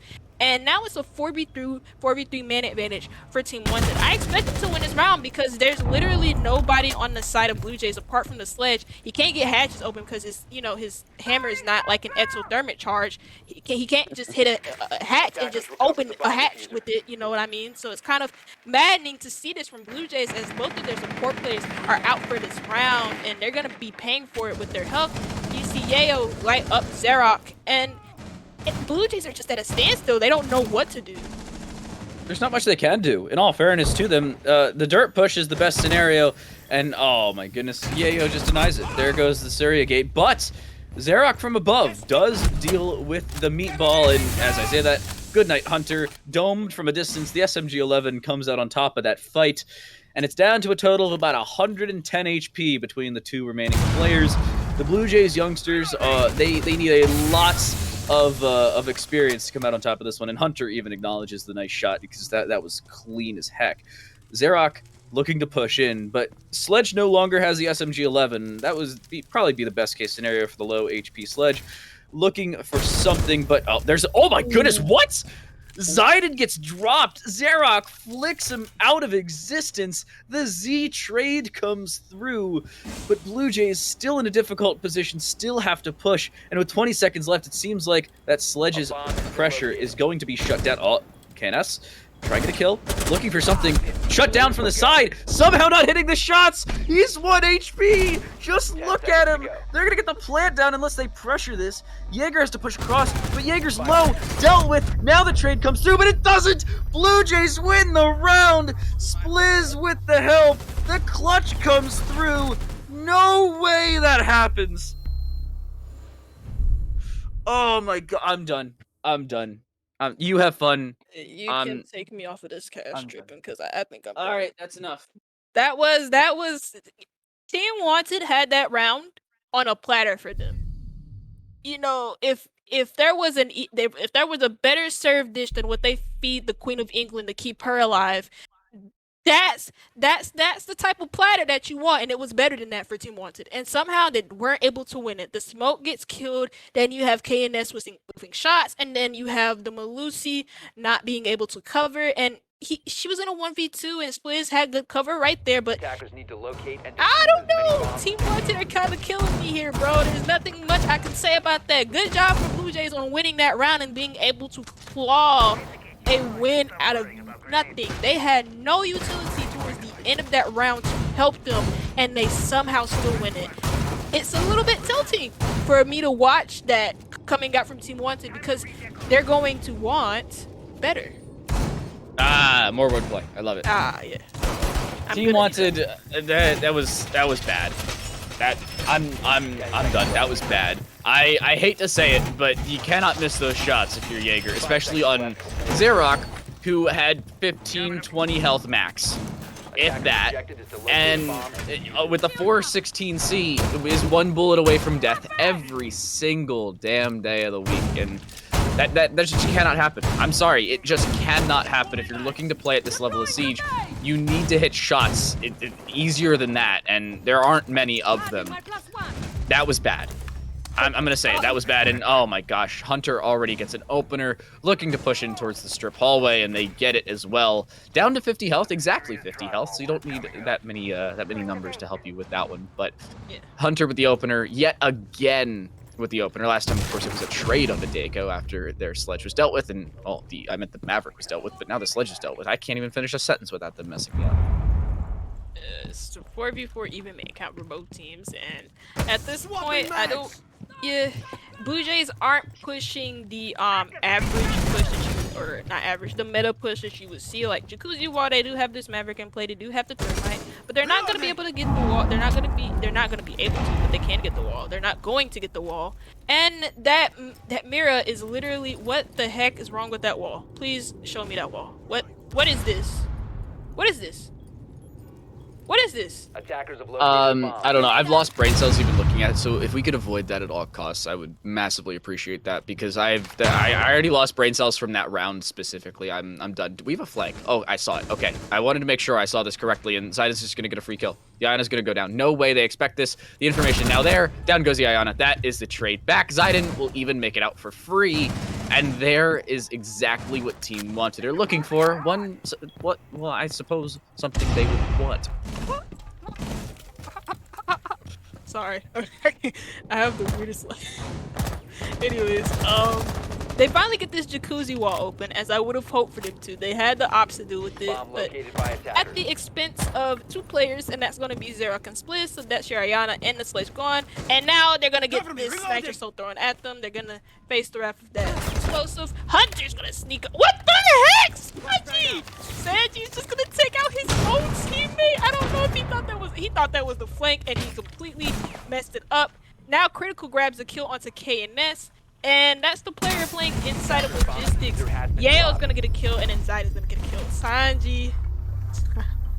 Hey, hold up. If you think about it, Sanji now has a kill. They were 0-4. They're now technically 1 or -1-4, depending on how you look at it. Yeah, that was bad. Information just not there. The communication lacking a little bit from the Blue Jays. This time around, they lose the round I suspected they would. The previous round, aim.exe stopped working. It's for Team WanteD, and that's basically what gave Blue Jays the round. I'm not gonna lie to you. Yeah, it was a good play, but they had no business winning that. Team WanteD, that time, they close it out, and they're headed back to the bottom floor. Why? That's all I'm gonna say. I'm just gonna say why. Go back to CCTV cache. You've now lost the bottom floor twice. You have no business going back to said site. There's no reason for it, and they're gonna do it anyway. No regard for already taking 2 massive L's in the site, one of which a little more glaring than the other. Sanji, that was a good shot. Yeah. Yeah. I don't It was, understand. for what I it's get it. worth, it's a good shot, Sanji. It was a nice try. But they're gonna go, but you're gonna see, this time they're gonna go to basement. And as you said, it's a big question mark because they lost this site 2 times, I think, in a row after they went there. And they're not gonna really change a lot about their ops. I mean, in all honesty, in the last round that they lost, Attackers must locate and defuse they the shouldn't bomb. have lost that round. They should have won it, but shoulda, coulda, woulda. They didn't, and now they're here, and we are stuck with casting it, right? So, there's not a lot I can really say because neither team has changed the operators that they brought. You do have the Sledge in play, so he's going to be able to do some work on the vertical angles. And like you said before, vertical angle simulator, that's the name of Clubhouse, or even just Cafe. And I don't know. A rotate coming in from the deck. Oh my god, he just completely destroys Critical with that MK14. And that's the Maverick gone. Oh lord, Critical's not having the best of games on this Maverick. And that's over and done with. Now he can't get any hatches, or now he can't work on dirt anymore. And now that Hunter actually getting a pick onto KNS, he's been the first pick throughout these last few rounds. And Hunter just being able to grab a kill with that F2 in hand. Now 4v4 man advantage with 1:50 left. I have nothing more to say because I think this is one of the goofiest matches of Clubhouse so far, and it's not even done yet. We're not even at halftime. That's what it is. We're not even at halftime. So we still have at least a whole half to play, assuming that Team WanteD doesn't just walk over the Blue Jays. But we'll see how it goes. Of course, I'm assuming the Blue Jays are a little bit better on the defensive side than they are on the offense. So it's not the end of the world, at least not just yet. Xerox, again, playing vertically. Last time around, it worked perfectly for them. The question remains, will it continue to do so? looking for more vertical play, looking for more heads to catch off guard, and they're opening up just about every wall possible. Hunter caught off guard with the double peek, smartly played from Zayden and Dako. They deal with Hunter, who really has been showing up here on this map, but Spliz is still alive as the execute just about starts to commence. Hopefully, Team WanteD don't choke this like they did this on the same site. But, you know, what was different about the last time that they had this same mana advantage was the Thermite is actually going to be in play, but his Thermite charge aren't going to be just no more.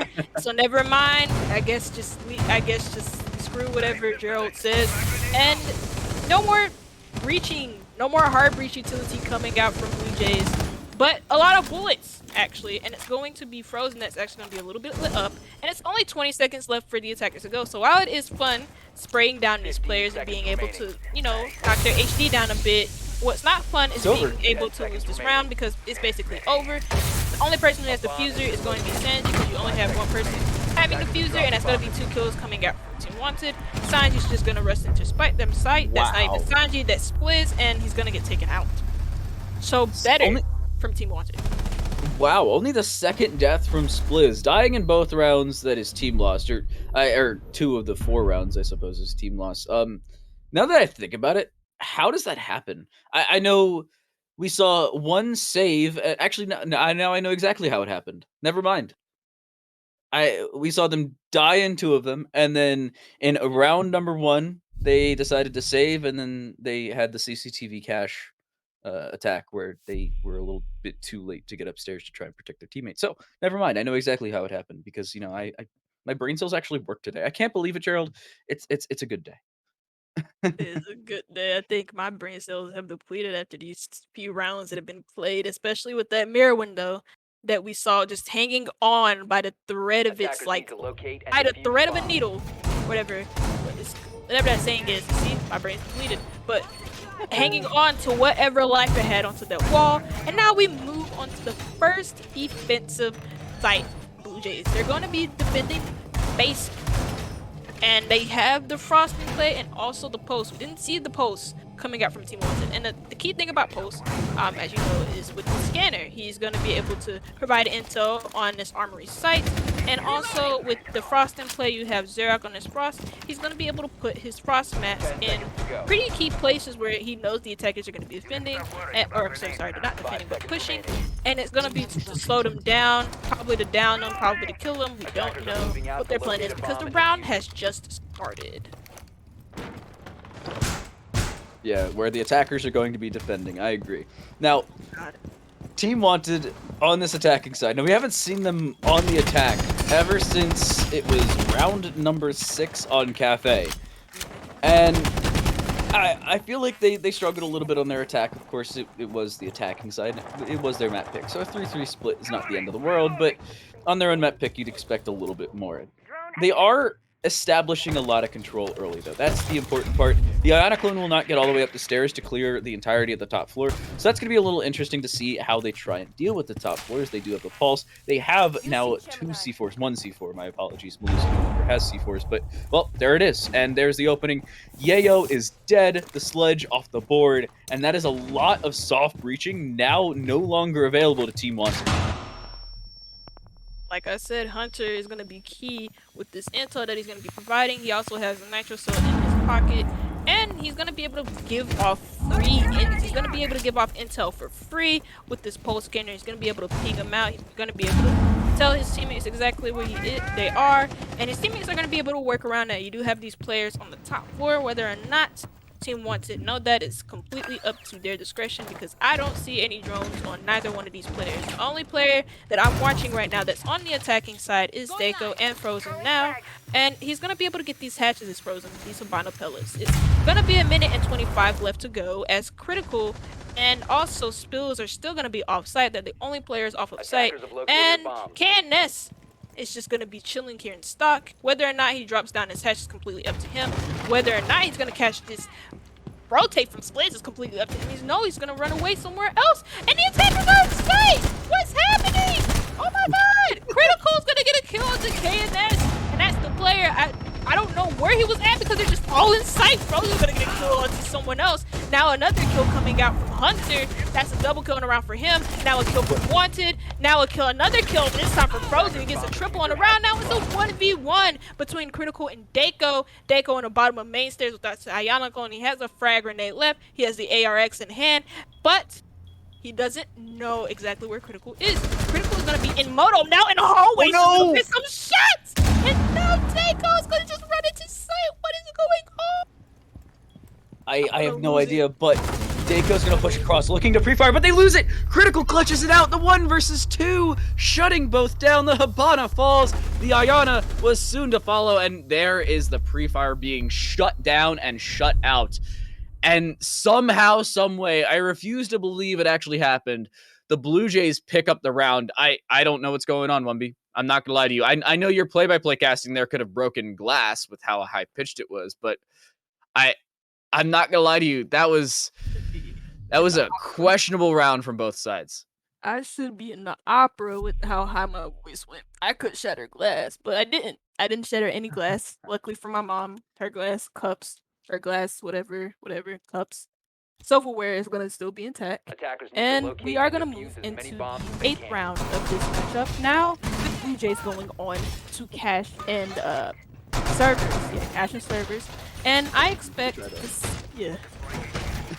I expect the same hold as I would see from any competitive team on this, and that's gonna be a it's going to be a Raptors control or Raptors hold, as well as the same type of hold that you would see on top of red with the shield and then the rotates. And you do see the Jaeger and only the Jaeger instead of the 10 seconds Wamai, left like before insertion.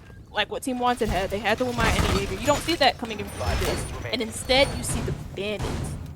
Bandit doesn't get a lot of play nowadays, does he? Attacker's objective is to locate No, not a really, bomb but in all fairness, it is because Cade is almost entirely better. But Cade, whenever is banned, you usually see the mute instead of this Bandit, so it's a questionable decision to see the German brought into play, and we actually see both Germans brought into play on this side, so I don't know how it's going to go for them, but I don't think we're going to see Bandit tricking. That's one thing I'm questioning a little bit. The main reason you would bring those batteries is to use them in a timely fashion, and that's not something we're going to see. You can see Hunter just chilling in the back of garage doing absolutely nothing, seemingly, other than taking out drones. It's drone killing simulator instead of a first-person shooter. Yep. He still has 2 of these Bandit charges, or I'm so sorry, these car batteries still in his pockets. He can just pull them out at any time because apparently he can carry car batteries in his pockets. And he's not going to be Bandit tricking these walls, actually. No hard breacher is going to be able to look at these walls.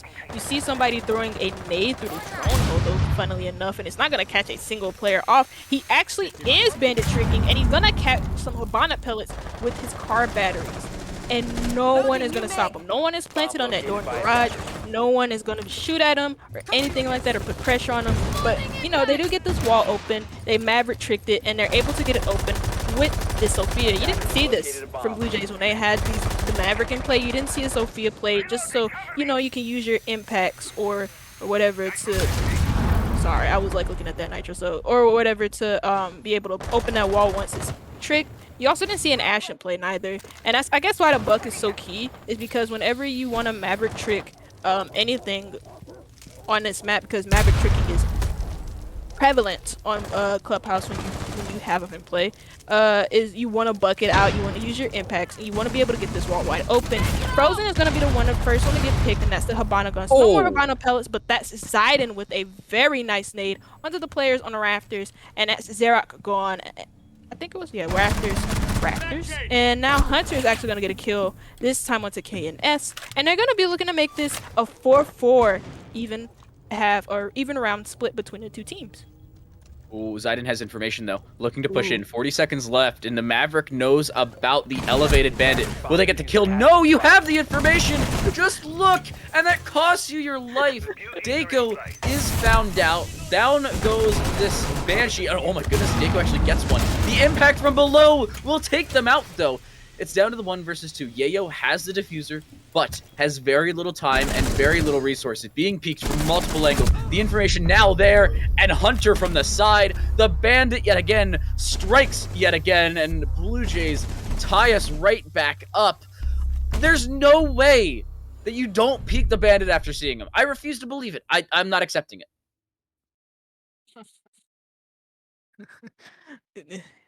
Man, maybe I didn't wake up this morning because I feel like this is still a dream. I refuse to believe that as well. And that's kind of where my confusion comes from. But we are gonna go into the next round.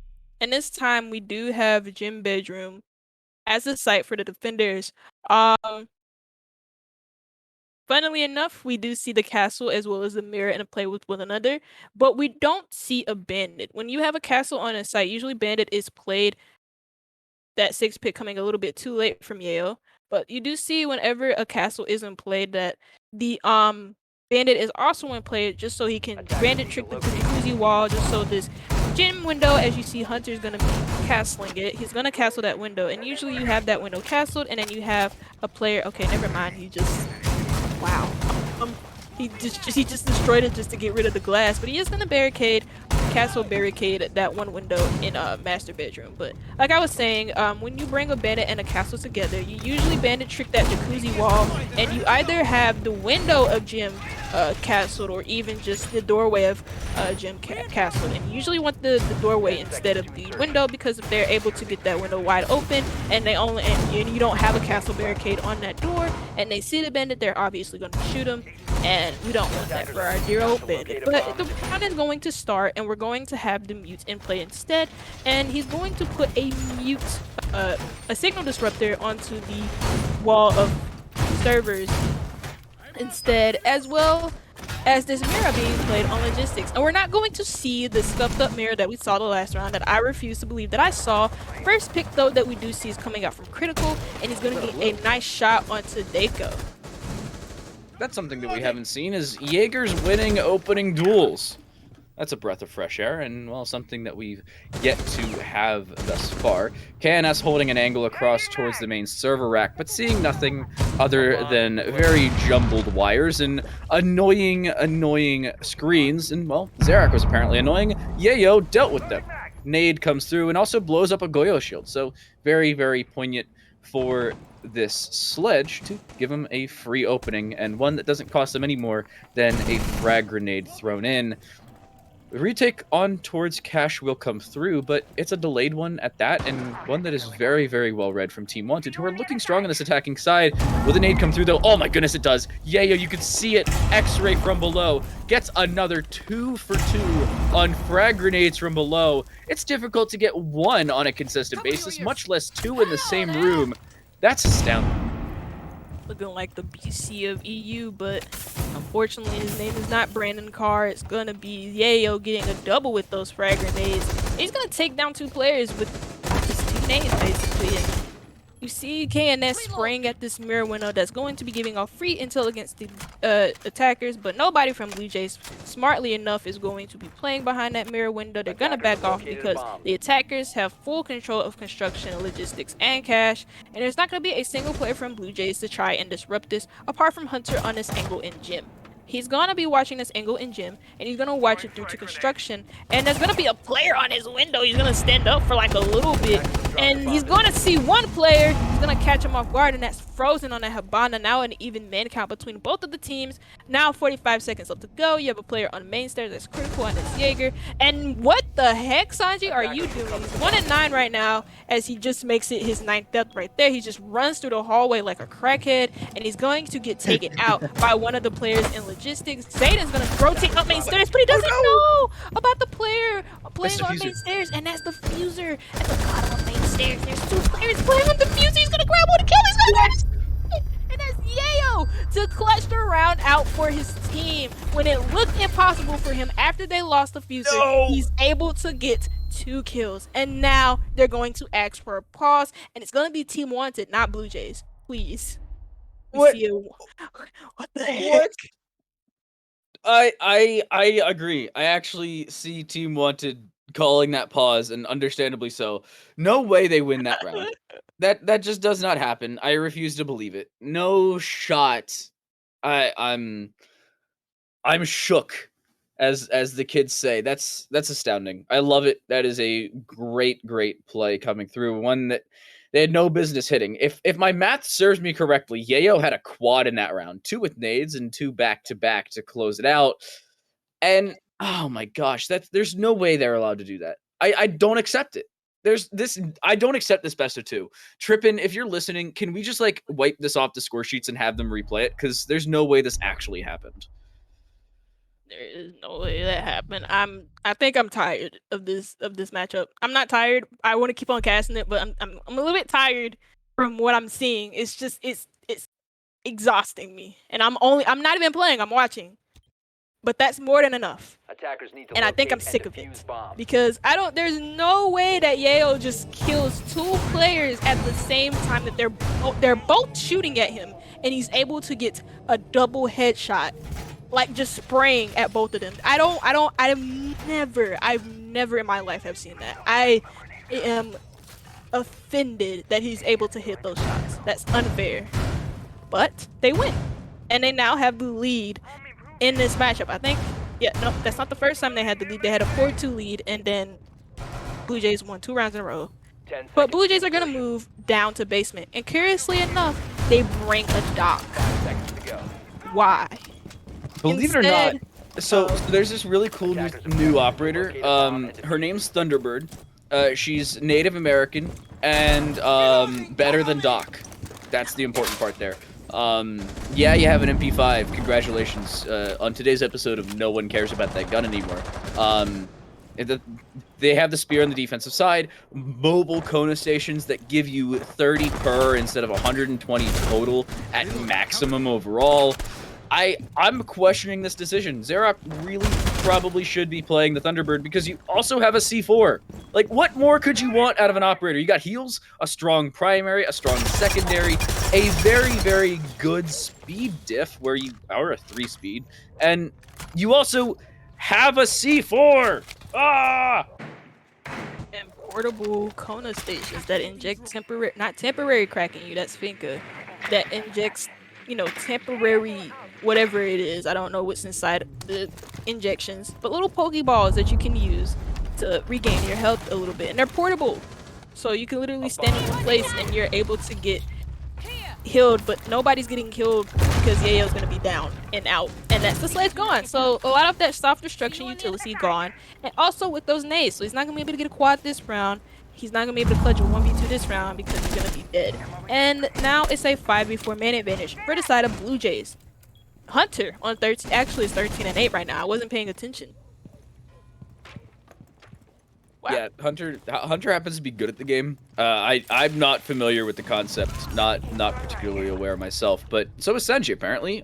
Finally getting their second kill on the board. Only took them a very long freaking time, but hey, you do you. Smoke will get one and looks to push as well. An aggressive smoke at that, and I am questioning why. And oh my goodness, it's gonna work. No, it doesn't! Oh, he loses the fight. Down to 20 HP goes Frozen, but losing the fight is Senji, and that cannot happen. So aggressive and so smart with the play, and then you missed a gunfight. That is not what Team WanteD's looking for.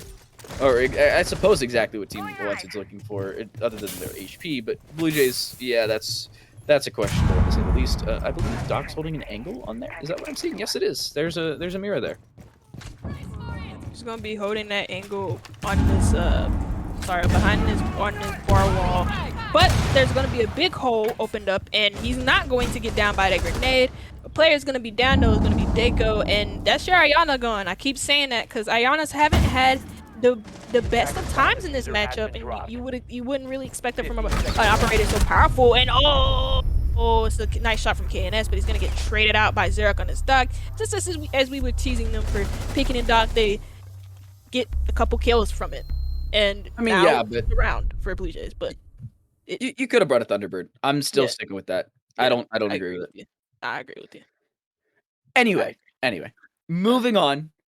Luckily for us, we have a fun game tonight. It is a second straight map where we are guaranteed a 12th round. 100% we will see a round 12. Now the question remains, will it be Team WanteD taking it, Blue Jays taking it, or are we just going to see somebody go to overtime and send it there? Because it's still possible for any of those 3 scenarios to actually occur, and all of those in regulation as well. We would go to overtime or have somebody win it just by process of elimination. Math ain't that hard, but I Attackers need to digress. locate Now, and defuse bombs. Team WanteD, in this round, they're looking for a good start and a strong finish, or a strong start and a good finish. Either way, you need this round if you're on the attacking side, because if you lose it, you're then going to have to face BLUEJAYS on Gym Bedroom. They have the Mira on their side. Of course, she's not banned, and they're dangerous. To say the least, BLUEJAYS are dangerous. Now, it does help you that Yayo happens to be absolutely amazing at the game and very good at attacking that site, but I don't think that's going to save you if the BLUEJAYS have momentum and have the round count. They're gonna go cash, and this is the defender's site, I would say, because you can get that wall open and you do have free visage into sight, but that's literally all you get if the defenders are able to do their jobs properly and hold off the push. And we do see a Raptors control, and funnily enough, I didn't mention this, or I didn't see it until now. We see the man with the Gucci watch on, and that's going to be Ward, and he's gonna be using this round. And then you also see the combo of Wamai and Jaeger. We saw this from Team WanteD, and now we see it from BLUEJAYS, plus the man with the nice Gucci watch. Grenade comes through though, so Warner's not going to be able to see through the grenade because it's going to explode right in his face, but it's not going to take a lick of damage from nobody that's sitting inside of garage, and that's just a grenade wasted from the Maverick. But, you know, you have 4 more nades beside him, so 5 in total for Team WanteD. And Cyanocon is going to gather some intel, so they know somebody's playing in this lounge area. But is it going to be capitalized? Are they going to capitalize off it? You see the bandit tricking coming out from Hunter. Shows his composure there that his coach was talking about. And he's going to be able to deny some of those not exothermic, the X-Kairos going off on that same wall. Maverick tricking as well. 1 minute and 40 something left to go. Ooh, Hunter's taking some damage. Yeah, Hunter's looking a little worse for wear, but Spliz in a good position. Hunter, not so much. They are now dead. Dako gonna double. Yes, they will. Spliz and Hunter drop 2 back-to-back headshots in almost as many seconds. Team WanteD, I was talking about a strong start and a good finish, or vice versa. We've already seen the strong start. Now they just need to continue off of it. That is what remains and is on the cards for them. Now, Dako needs to be the caveat to that. They need to be the catalyst of this attack. Flash is going to be thrown in, but the reposition comes through. Xerox still shut down. A triple for Dako in the round. Not looking like they're going to stop at any point in this one. Critical now found out. They're going to be taken out as soon as they peek this door. They will almost certainly be dead. Down they go. It's a 1-for-1 trade as they actually trade each other. Yayo will deny the ace opportunity, but I don't think Dako is going to be too offended by that one. It's a 1 versus 4. Sanji left alone, and now they are already dead. Team WanteD take map point first, and, well, that would send us into a dead even tie between the teams. I'm a little bit, well, it was a good couple kills from Dako. He got a double, well, and now I want to say 3 kills on the round, and it was a good push from him. It was good enough for him to. It was a good enough initiative taking on his part to be able to run in the way that he did. He had the fragger mindset and he used it well for himself, and he got a triple kill on the round. So now we're gonna see Gym Bedroom coming out from BLUEJAYS, and I think the last time they played this site, they actually lost it because Team WanteD had like a good enough push, and it kind of waffled down to a 1v2, and then Yayo got those ridiculous shots that we were like freaking out about. And Yayo's gonna go on that same role of Sledge, and not much really changed from Team WanteD, as not really much just changed from BLUEJAYS as they go on the same site, but they're not gonna bring a bandit, they're gonna bring a mute instead. And with mute's recent changes, he does see a bit of play, but it's not as much as he used to see before his changes, right? I don't know. I'm gonna be real with you. It really comes down to how you want to play the mute. It's not the end of the world if you don't bring one, but it seems like it. The one issue that you usually see with mute is that to get a full 2 reinforced wall, or a dual reinforced wall like the one you see on your screen, it's difficult because you have to put down 2 different mute jammers, usually in various positions, and ones that can't cover the entire thing because you have that cylinder or cone that goes vertically, but it's also a sphere of effectiveness and one that isn't fully effective throughout the entirety of the wall. Like, if you're a thermite, you can go to the top corner of the jacuzzi wall and quickly open that thing up. All you have is no foothold, so you have to have a small vault, but it's not the end of the world. It won't kill you unless, well, it actually does, but at the end of the day, we haven't really seen it have too much of an effect on competitive play, especially when teams are well aware of the possibility of it. Yeah. Sorry, I actually, for some reason, my computer just switched tabs on me, but we are going to see the X-Carrols take care of this, CCTV wall, as Team WanteD look to take their own map. They look to take this, this isn't their own map, I'm sorry. This is BLUEJAYS map, as BLUEJAYS took their own map from them, and they're going to look to win this map out. If not, BLUEJAYS look to bring us into overtime to possibly gather 3 points. First player to come through, sorry, that's not the clone, that's Dako, and he's gonna be picked up as he's just waltzing through into Cash. No intel really known from the attackers, but that's intel given for Frozen as he grabs a nice headshot on Xerox. And now that's Cash control given into the side of Team WanteD, but Spliz ends up grabbing a kill with this nitro cell onto KNS.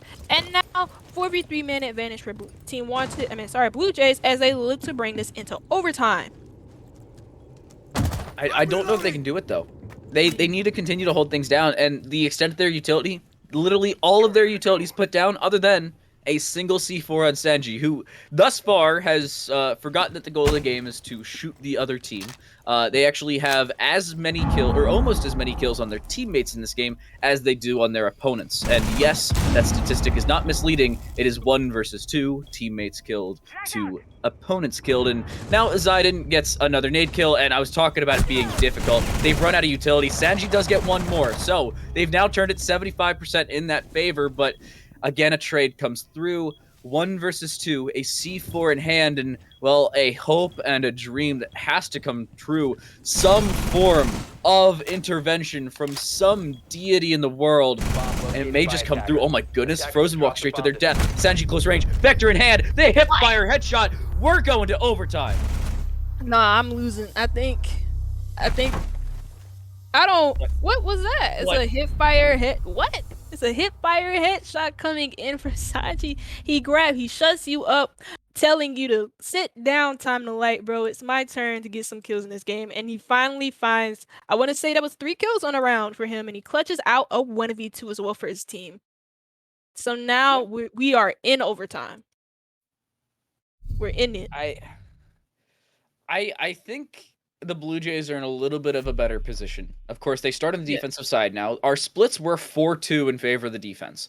That's the important part here. The defense won 66% of the time. So, statistically speaking, they should win this game. Now, in all fairness, we've gone by anything but statistics. Each team has already had a chance to take their opponent's map pick. BLUEJAYS already completing on said chance, and they go to the bottom floor. I want to get your opinion on this one, because I'm relatively neutral. It was relatively convincing the last time they went here, but I think they have a decent shot at it. I mean, they brought the pulse out, but again, they do have this dock in play. It's gonna be Xerac on this dock, you know. Instead of they want a healing up, like you said, it would be the Thunderbird instead of the dock that I would choose between. But they do, but the thing that is kind of catching my eye here is again the pulse, because when you do see the site played, a lot of the times a pulse is played purely because of his heartbeat scanner, and because he's able to deny these pushes into kitchen, where he's most commonly played below in arsenal room, and he has a nitro cell in hand as well as his friends' nitro cells, but there is nobody else with a nitro cell apart from him, so he doesn't have any friends in his teammates because he's going to be the only one supporting himself. And I mean, with cool shades like that, he can do it. I mean, whatever. That didn't make any sense, but that's okay, because Team WanteD are actually inside of the map now. It looks like they are inside of the map. I want to say they are. It looks like, yep, they are inside of the map. You do see Dako on this Ayana pushing down these main stairs. He might catch this Jaeger off guard, but the Jaeger smartly just backs away as Yayo's opening up vertical angles right above where the Jaeger was just standing. Attackers have located a bomb. Zayden looking to open things up into dirt, and it would be challenging for Team Wanted entirely if they lose their Maverick. Now, we've seen hard breachers be dropped in a round, and it's still being won before, but I don't think that situation is going to replicate itself for probably a year or two, because it should not happen ever. We've already seen it, and I think that's enough for the next calendar year or so. Next is going to be pressuring this generator's hold that the Jaeger is hiding behind, and it seems that Hunter actually wasted his nitro cell, but it wasn't on a person. Sorry, my computer keeps doing that thing where it switches tabs. There is going to be a player in the hallway, and that's going to be Dako, but Dako's going to be taken out by Hunter, and now Blue Jays have a man advantage. Coming to the latter stage of this round, it's only about to be 1 minute and 15 left as Hunter's going to move back into Moto. He's still going to be taking the fight to Team Wanted, but Team Wanted fight right back. KNS taking out Critical, and that's the player behind Generators dead. These holes are going to be in support of Hunter as he tries to deny the Generators push, but this flank coming in from Split is going to be shut down by KNS, grabbing a nice shot onto the Malusi, and now the only 3 players from Blue Jays are on site, and the attackers know exactly where they're at, and they only have 50 seconds left, but they have enough time to work out how they want to attack the site, to be able to chill out for just like a couple of seconds and be able to drone out whatever they need to drone out. So far Hunter's going to be lit up, and you see the Maverick hot drop into Moto above this hatch, and KNS grabs a kill. It's not going to be the Maverick. Another kill coming out from Team Wanted, and now it's Frozen grabbing this kill. 4v1 man advantage for Team Wanted, as it's going to be the smoke. Last player alive. Can he clutch it out? He's going to be in a fight with one. He's not going to hit a single player. Is he going to grab a kill with the shotgun? Not from that range, and it's going to be KNS to confirm the kill and a round for his team. Overtime, match point, and now Team Wanted move on to the defense. This is such a good position. I said it before, Blue Jays should have won, and now I'm saying it's the complete opposite situation. Team Wanted are in such a strong spot here. They have their choice of all 3 sites. They can go anywhere they want, which, of course, this time will be Gym Bedroom. They were flawless on the site. Now, Team Wanted, they want a win here. If they get it, they will be dead even on round differential through our 2 maps of play. It'll be -2 in the first map, +2 in the second. But the difference is they will have lost that extra point. Blue Jays are already in a strong position for this match entirely. They've gotten 4 points of the maximum of 6. So you're looking at a best case scenario for them, a win here, but I feel like Team Wanted, best case is an overtime win where they only get 2 points maximum through this series, even though they've now won a total of 12 rounds looking for their 13th. Yeah, Team Wanted are in a good position to take this. They are on the defensive side, but yeah, I don't know. This matchup has been full of surprises, and both of these teams have been full of surprises as well, but so far, right now, it just looks like Team Wanted are in a prime position to take this map. And you see the Mira in play. Mira has been played so much in this matchup, and you love to see it because she almost always gets the stick of the band. She's the stick of the bands in any map. It doesn't really matter if she's useful or not. People just want to ban her because those Miras are so powerful. But you do see a heavy cash server hold coming out from Team Wanted as they look to extend this hold just a little bit. They have the mute in play. He's going to be able to deny drones and probably even the wall if the Blue Jays decide to get it. But like you said before, they could literally just repel up a little bit and get a certain part of the wall, and it's going to be able to be open. As I'm guessing, Critical has just launched his X Pyros at the wall. Oh, switch drone coming in, and the Mira of Yayo is going to be none the wiser. Finally going to take it out, but not before her Mira is going to be taken out on the bathroom wall that's looking over towards Jacuzzi. And Sanji's just going to place his charge there, but he's not going to be able to get anything because there's a mute jammer right on it. But it looks like he's going to be able to get a little bit of the... There's no mute jammer on it, so maybe it was a call from the other team. Or oh, they were waiting. Now they're going to... That breaks a Mira. Oh my no. god, that actually did break the Mira. That's that's you can't put it on the left side, you have to put it on the right. That's what cost you. Yeah. Now, I want to know if we have any mute jammers towards Jacuzzi. That's where it lies, because if we do, then it's going to be so difficult. Never mind, it doesn't matter. They've already opened it. shut up, TTL. You don't get an opinion today. And Yayo looking. Oh, that's the nade. Will it hit? No, not for enough. Yayo stays alive, and they actually get a kill because of it. Yayo with the frag across, denying the frag's potential on the other side. Well, really a trade of wordplay to say the least. And honestly, it's one that kind of favors both teams, relatively even either way. But honestly, I think the mirror comes out on top of that one. Yep, she dodged the grenade, and somebody who's not gonna come out on top of anything is gonna be Hunter. He's gonna be using that F2, but it's not gonna be to no avail to his own health because he's gonna be down to about 15 HP. He's gonna be one shot regardless of what his HP is, because I can't count that at all. And you see the Jaeger playing in logistics. He's gonna be watching for this hot drop coming in from that logistics hatch, and Blue Jays have about 50 seconds left before they can make an execution on site, and there's really not a lot going in their favor. Critical grabs the first kill onto Yayo, and that's the mirror down. So now they have that jacuzzi wall cleared, or I'm so sorry, they can run into jacuzzi without worrying about the player from bathroom, because that was the only player in the bathroom, and they just taken care of him. Now Dako's gonna be playing on these main stairs. He's gonna have flashes thrown his way, and not Hunter, sorry, but Blue Jays are gonna probably be looking to rush into site as they do have control of jacuzzi. One player just walks right on in, and it's going to be him that's going to be taken out. Now 2 kills coming out from Team Wanted, 2v2. Now Splits and Critical in this 2v2. They have to clutch it out for their team unless they hope to go to overtime match point for their own sake and for Team Wanted's sake. But it's going to be KNS and Deku that get the kill, and it's a point shared between the two teams. Yeah, 2 points go the way of WanteD. Blue Jays take 4 for themselves over the entirety of this one. And can we take a quick look back at that scoreboard? Super duper quickly. Double digits for everybody on WanteD. Look at that. That doesn't happen. We had it happen for the first time in the Sweden major this time around. And well, we had it, if my stats serve me correctly, probably the first time it's ever happened here. I believe we have a little bit more stats over at the major side of things. But here, there's no way that's happened before. I don't know if we'll get confirmation today because it's a difficult thing to look up. But no, we will not get confirmation today. But a 8-6 finish, 7-5 on Cafe, dead even in round differential, but the Blue Jays theoretically win the best of 2 as they take 4 points compared to the 2 of WanteD. They take 4 points? Yeah, well, if you lose in overtime, you get 1 point. If you win in overtime.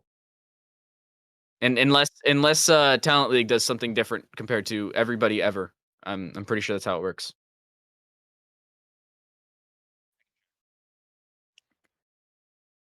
Let me check. Give me a minute. But I believe that's how we lock things down. I will make sure my stats are correct. But oh no, apparently I'm incorrect. My apologies. We don't use overtime scoring here, so it's just 3 points either way. Nobody really comes out on top of the best of 2. I was incorrect. My apologies. Nah, good, because I wasn't keeping track. I just saw you did.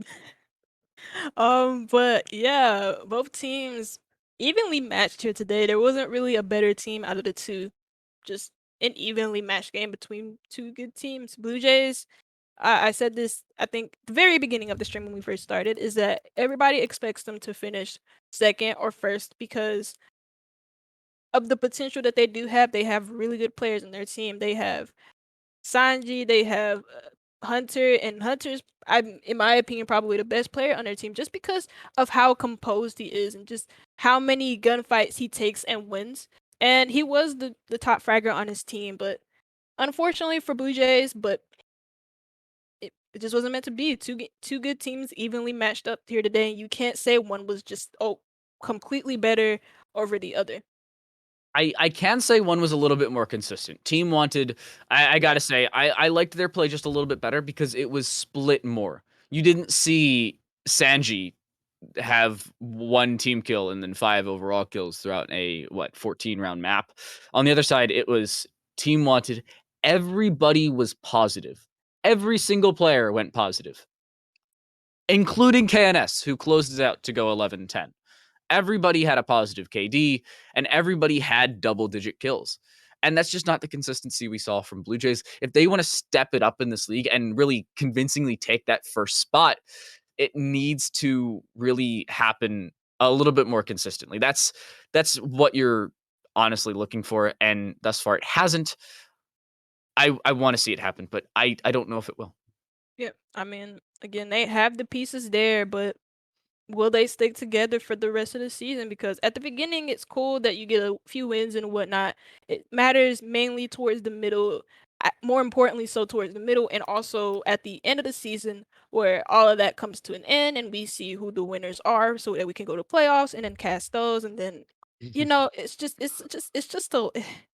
I do hope Blue Jays will find some good form and maybe find a lot of wins under their belt towards the middle and latter part of the season. But there are teams that are better or even just as good as them that they have to battle through. They can't like completely stomp nobody in talent league because everybody is at the same level as everybody, just as it is in like competitive leagues.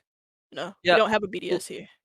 Lucky for us, in EU, teams tend to stick together a little bit more consistently over or compared to over in NA, where both of us are from. But that's going to do it for us tonight. Our quick wrap up. Cafe, the map pick of Team WanteD went 7-5 in the favor of the Blue Jays youngsters. They showed up on the attacking side, but I honestly did not think they would. So my apologies for the mild underestimation to the Blue Jays squad. Now, over on to Clubhouse, it was the Blue Jays map pick. However, they dropped it 8-6, a little bit of an inconsistent showing from their support players and the flex ops they had. They drop it in overtime, and with that 2-round differential, it's a dead even split in terms of round differential. But that's going to do it for us. My name is Time to Light. I was joined by Wumby on the mic, and Trippin was amazing in the background. Thank you ever so much for watching. Don't miss out on any more Talent League. We're right back here tomorrow, 2 p.m. Eastern, 8 p.m. Central European. Don't miss it. But we'll see you then. Bye-bye.